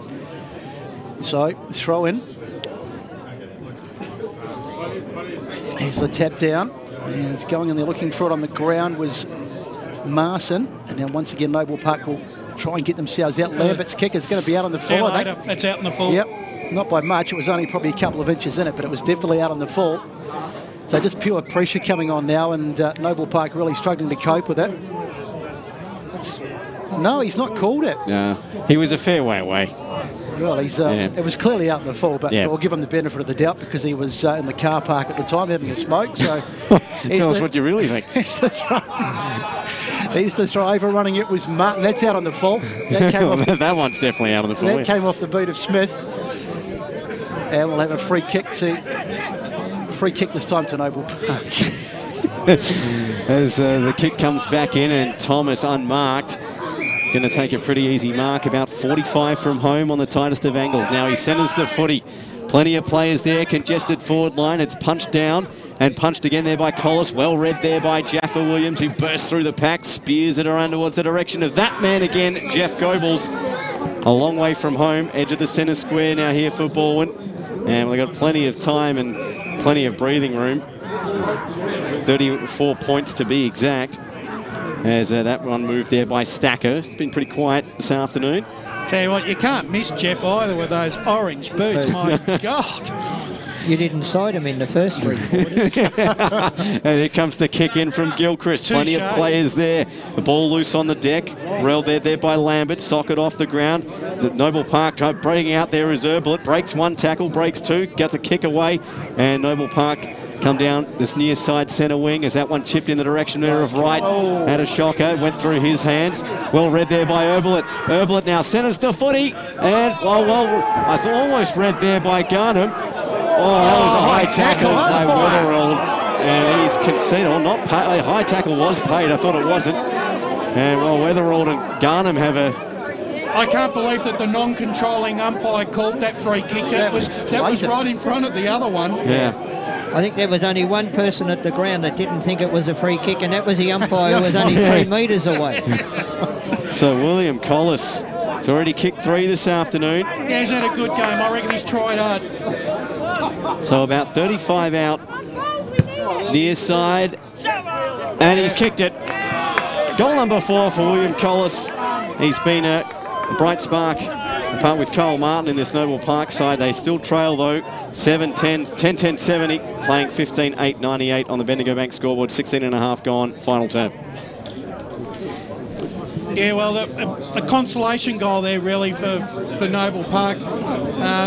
Baldwin just did what they had to do in the opening 5 to 10 minutes of the last quarter, Ray, and just put the game to bed and just make it that little bit harder for Noble Park. Just take the run out of it. Yeah, they killed the game. So up it goes. Anderson goes up against Gaines. Knocked down there through the hands of Cross. Now the ball goes forward. Can someone get on the end of it? It's bouncing around. There it is. The kick forward for Baldwin off the boot of Court. Haven't seen him too much today. Now it's Gordon. Little chip out towards the flank. But that should have been taken there. Dropped. Bad drop indeed it was by Collis. And we'll probably have a ball up. Going in there and taking it out was Marson. And now it's Gaines. It's an absolute mess. Gilchrist it was, who tried to get a hand pass away, and he finished up hand passing it out of bounds, and Noble Park will get a free kick. So abuse. And someone said something, so 25 metres. Welcome for Noble Park. Sketches, thank you very much. And trots forward. Oh, and someone just took my eye off the play there, and it was Gilchrist who went down, but probably nothing in it, I don't think. Otherwise, the umpire would have paid it. So he has Noble Park coming forward. Can they hit a target? There's the kick looking for Wright. And Peter Wright, I'll tell you what, he's had, to say he's had a fairly quiet day is the understatement of the year, but he's got on the end of that one. Bailey Lambert there giving Gilchrist a shot behind the play. So Peter Wright, he can slot this through and continue to add a bit of respectability to the score. We've had 18 minutes in this last term. Here he comes. He shouldn't have any problems with the distance, and he's got it. Peter Wright. So that's his first of the afternoon, I do believe. Yep. Yeah. And Noble Park closed that gap up. It's 15-8-98 to 11-10-76 on the Bendigo Bank scoreboard. I reckon Peter Wright's a bit of an enigma because I don't really know what his best position is on the ground, Ray. Because he can do it in the ruck a little bit, and he can play a little bit of centre forward, a little bit of full forward. Where do we go with? Where does a player like him fit in? He fits in a forward pocket as long as you've got a full forward like Luke Barker or somebody in the goal square. He can play second fiddle in the forward pocket. And do the ruck work around the centre. Hands out now, hit across, who busts through the centre square. He's high, kick in towards the half forward line. Goebbels is there, can't take the mark. Morrison did well, picked up by Hayde. His kick now, Grubbers through here to Gilchrist, who sends it right into the goal square. Gordon's there, one-on-one there with Pendlebury's back in the forward line. Spills out now here to Jaffa Williams, can't get a clean touch. Brilliant smother there applied off the boot. And the second go there by Waddle. Jaffa Williams sprays it to the left, and well, some good play from Baldwin. Cancelled out, and just the minor score, 15-9-99, 11-10-76.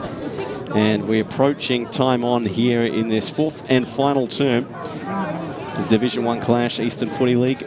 I reckon he's had a good game, Dylan Gordon. Yeah. Back He's played all right, yeah. So Morrison going to bring the footy back in there here for Noble Park.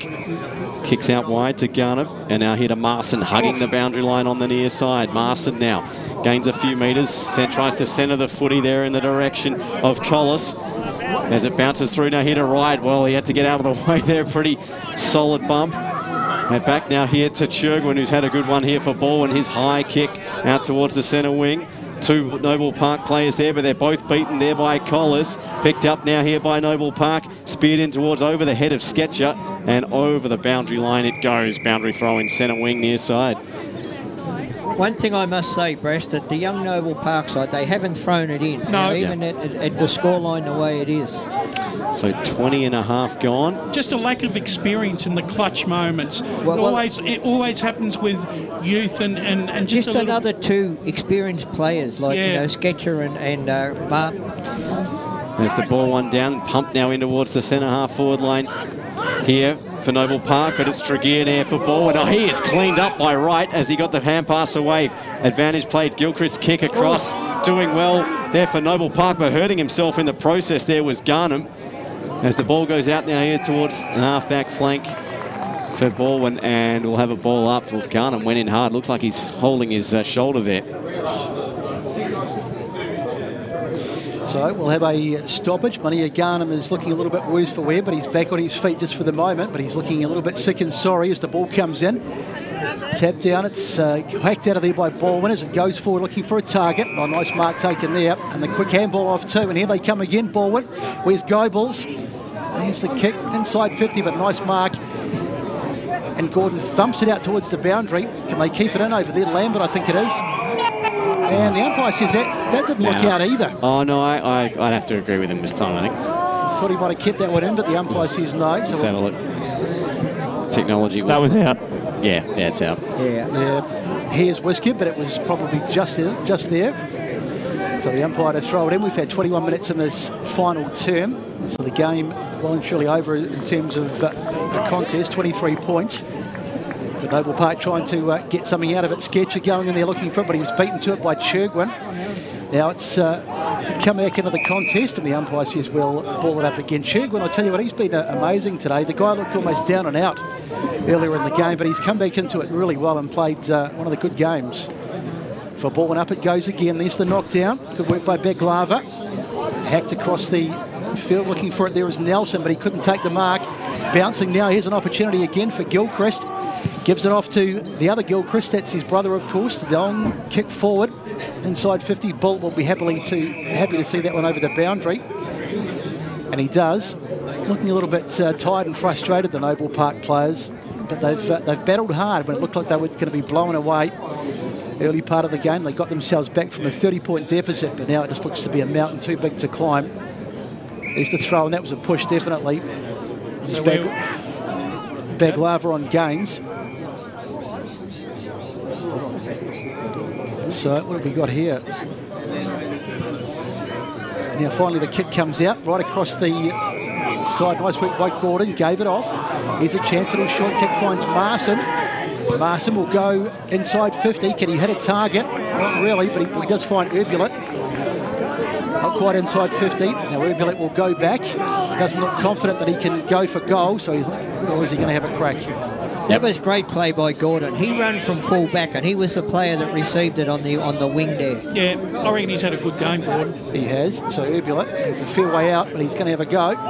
He's one of those big Jeff Goebbels torps, I think, to get this one home. Here he comes. I can see why he don't want to kick. Yeah, that's not a great kick. Oh, mark is taken. Mark is taken by Collis in the forward pocket, the right forward pocket. Yeah, a nasty kick here. Surely he'll go the banana, you would think. He's lining up like he's going to go the banana. Oh, well, it's a good highlight. No, in fact, he's gone the left foot and he's put it right across. I thought he was lining up for the banana, but he went right across the face of goal and goes through for a minor score. So the margin 22 points. We've had 24, nearly 24 and a half minutes in this last quarter. 15-9-99 plays 11-11-77 on the Bendigo Bank scoreboard. 24 minutes, well into time on here. This final term, the kick out from Weatherall. Down the near side wing, almost taken with one hand there by Waddell. Goebbels does the roving, gets a hand back down here to Waddell. Cross gets his boot to ball. It's kicked over the head there of Morrison, and over the boundary line it goes. Next to the Noble Park interchange. And 22 points the diff in this one. You can already hear the Baldwin faithful celebrating. Looks like they're watching something else though. As, well, they haven't had much to cheer about for a month. That's true. As the ball thrown in now, doing the roving there is O'Regan. Chips it over the top. The direction there of Waddell. Trying to meet the ball there is Anderson. Looks like he got one up high. Absolute Hollywood. He did cop an eye shot, but he went back like he'd been shot. Good to Matt Fody. I think he's fair enough there, Besto. He's caught one oncoming hip and shoulder there to the head, but also off the Tregear's gone loose man in defence for Baldwin now to shut this game down. Yeah, look, I'll tell you what, that performance was worth an Academy Award deal, I reckon. Like, I'm not saying the free kick wasn't there, but he milked it for all it was worth. So Anderson hasn't featured on the scoring sheet, but he's been pretty good in the ruck this afternoon here for Baldwin. He's about 45 out. Off the right boot. Is it moving back? Oh, no. No, just not enough. That, however, does bring up the ton for Baldwin. 15-10, 100. They lead Noble Park 11-11. 77, 26 minutes gone, final turn. So Gordon with the ball to bring it back in. 23-point margin. He's a little short kick, finds ball. Now ball, says who can kick it. So he's taking an absolute age to get rid of it. Little short kick into the middle. That's a terrible kick. Absolutely awful. He looked hesitant from the time that he got the ball. O'Regan, short kick, trying to find a target, but lucky for Noble Park, it goes over the top. Put onto the left boot. Who's that, boys? Couldn't quite see, but it's gone through for a minor score. Tom Goebbels is upset he didn't kick it to him. Stacker it was. We haven't called his name too much today. It's probably why I didn't recognise him. So Noble Park to bring it out. It's a nice solid kick. Mark taken there by Zijai. Zijai going down the line. Nelson, he had it for a moment, but he couldn't hang on to it, and it's gone out of bounds over there on the far side. It's a beautiful afternoon here at Baldwin. There was a bit of rain forecast this afternoon, but it certainly hasn't eventuated. It's starting to get cold now. It's getting a little bit chilly, but the sun's still streaming across the ground, and you can see the spectators on the far side. They're shielding their eyes. So we'll just wait for the ball to come back. Now it's in. And Gaines and Baglava, they've had a great tussle on the ruck today, and Baglava it was, he took it out. Ball on the ground, hack forward off the boot of Stacker, and it's out of bounds on that far side. So it'll be interesting to see how long this quarter is. We have had long quarters today. Yeah, what do you reckon, guys? 30, 32? Take a round. Over under. Yeah, well, I'll go 32. We've had 32, 33-minute quarters, so you've got to think we've probably got a good 5 minutes to go. What do you reckon, Brucey? 40 from Bruce Prest. Bruce has gone for the long quarter, the slap by Baglava, and that'll go to, in fact, it won't go to bounds. Goebbels was there, and I think it is out of bounds now. I reckon we'd need an ambulance case if it went for 40. There might be some hypothermia setting in. It's getting a little chilly. So, boundary throw in, deep in the forward pocket now here for Baldwin. Comes the throw. Gaines wins the tap. Cross trying to do the roving here for Baldwin. He's pretty well wrapped up. And going nowhere is the footy. No EFL Sunday tomorrow at 10 o'clock. I know. So, how wonderful's that? Get a sleep in. Brash gets a sleep in. As you'll have to tune in next Sunday. Here's Cross now, does the roving, gets the hands out now here to Gilchrist. He puts a high floating kick into next week and almost over White Horse Road there. And it's going to be brought back in here by Luke Bull. 24 points the difference, 28 and a half played here as Bull brings the ball back in, kicks in short and finds a target there in Jared Smith.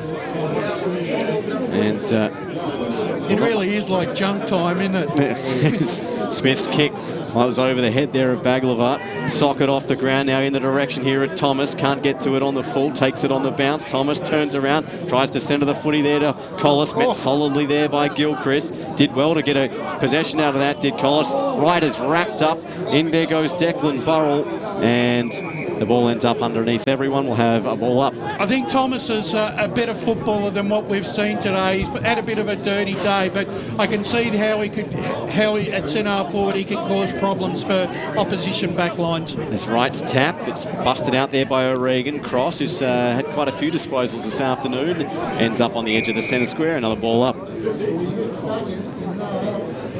20, approaching half an hour. So the bet for 32 is pretty good, looking pretty good so far. Here comes the ball up. It's tapped down, goes into the hands now here of Gilchrist. Goes back to the other Gilchrist, being of the Taylor variety. His kick gets collected late there by Gaines, and that's going to be a free kick upfield. And it'll go to Anderson. He goes quick by hands. Now here to Court. He spears one in and finds Jaffa Williams. Not 10. Play on. It kicks in, and well, that was taken by Marola, and a drive snuffed out there from Baldwin. And well, they go back through Smith. He moves it up now here to Burrell, who's covered a good 70 metres to get back here in the back line. The kick for Sketcher. Well, 3 Baldwin players there, 1 out, but the ball spills loose. Here to Bull. He evades 1 tackle. Goes by hands to right. Dropped what he should have taken. Chancellor couldn't get it. Cross could. Over now here to Gilchrist. He goes by hand here to Collis. And that doesn't matter because the Baldwin Footy Club snap a 3-game losing streak. They take this one 15-11, 101 to 11-11, 77 over Noble Park here at Baldwin. And a great game of football here in Division 1 this afternoon, gentlemen. Yeah, it is. And, yep, the final score, 24-point victors here to Baldwin. Baldwin 15-11. Noble Park 11-11, and the goal kickers for Baldwin, 3 each to Smith, Goebbels and Pendlebury, 2 each to Churgwin and Waddell, and singles to Jaffa Williams and O'Regan. And for Noble Park, William Collis, a good effort, 4 goals from him, 2 goals to Cozzy and Agnostu and Declan Brunel, and singles to Jack Sketzer and Jared Smith. And for a fleeting moment there in the 3rd quarter when Noble Park hit the lead by 6 points, we thought it was game on and Noble were going to run away with it, Brett Beston, but alas, it was that time on period in the 3rd quarter where Baldwin just managed to arrest the momentum and get it back on their terms with those late goals. Yeah, it was a heck of a fight back, wasn't it? I was almost prepared to write Noble Park off at half-time, but they came back from that 30-point margin. But as you say, almost in the blink of an eye, Baldwin just kicked into another gear, and they basically, as I say, very, very quickly, they had it back out to pretty much 30 points again. But Baldwin were just too good, this Noble Park side. They're a developing team, they're a young team, and obviously, even despite the fact that Baldwin are missing some key players today, they probably just had a bit too much experience. And once again, we saw a terrific last quarter from Jeffrey Goebbels when the game was there to be won, and Baldwin deserved winners today, and back to the drawing board for Noble Park. What this result has done, boys, it's broke the sequence, because all of a sudden the home team's won one of these games. About that I know, that's right. Yeah, well, you can't help it. It's been like that for 5 years. 5 years it's been the other way. But no, look, I agree with Brett. You know, I thought Noble Park were gallant. They got jumped early, of course, and Baldwin, they had to win today. They had to win after 3 losses on the trot, and to prove that they've not gone like a lot of people have written them off. And the young Noble Park side, they looked down and out at half time, but they came out in that 3rd quarter and kicked 5 goals and put themselves back in the contest. But look, all in all, it was a great game of football, I thought. Yeah, and I think, look, as Mick Fogarty has said throughout the year, gents, that Noble Park is a developing side, and some weeks you're going to get the good, and some you're going to get the indifferent. And look, once again today, we saw some good from Noble Park with their youth and experience, but they just weren't able to sustain the pressure, Stevie, for long enough. Yeah, as you said, that 3rd term, I thought Noble Park were going to come back into it, but again, it was that 4th quarter, it was the forward line again that sort of let them down. Collis was probably the lone hand for Noble Park this afternoon in the forward line. He was very good. But look, the 3-2-1 votes this afternoon is going to be a real hard pick.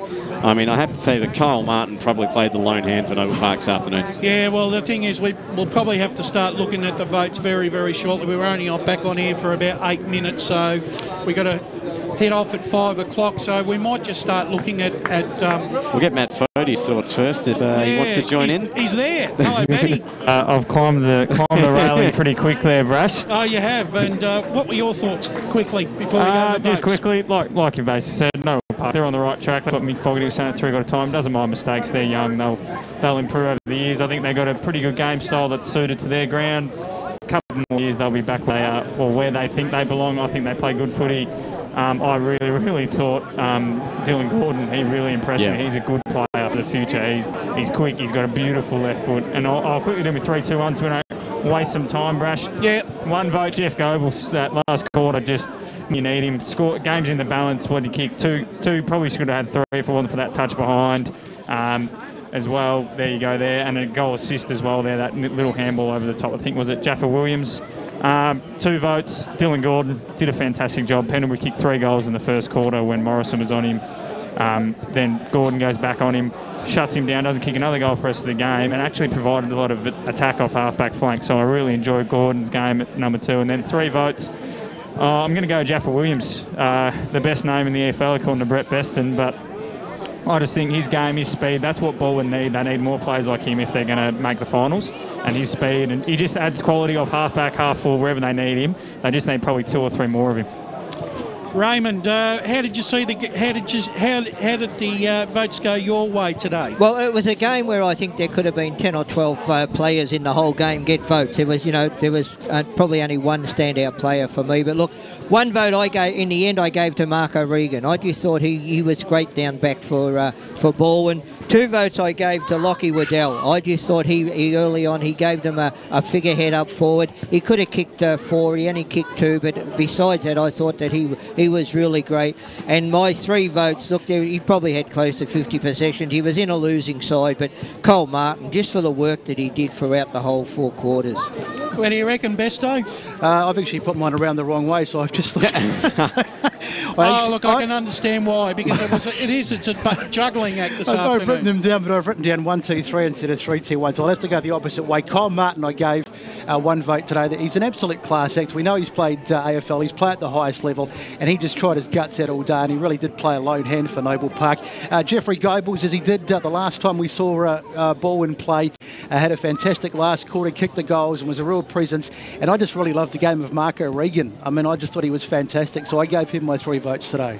Yeah, look, as you know, I can understand why there is going to be differing opinions this afternoon about the 1, 2, 3. Steve, how did you see the game through your own eyes? Okay, well, I'm going to give 1 vote to Liam Smith. I think the 2 timely goals he kicked changed the momentum of the game, particularly that one in the 3rd quarter.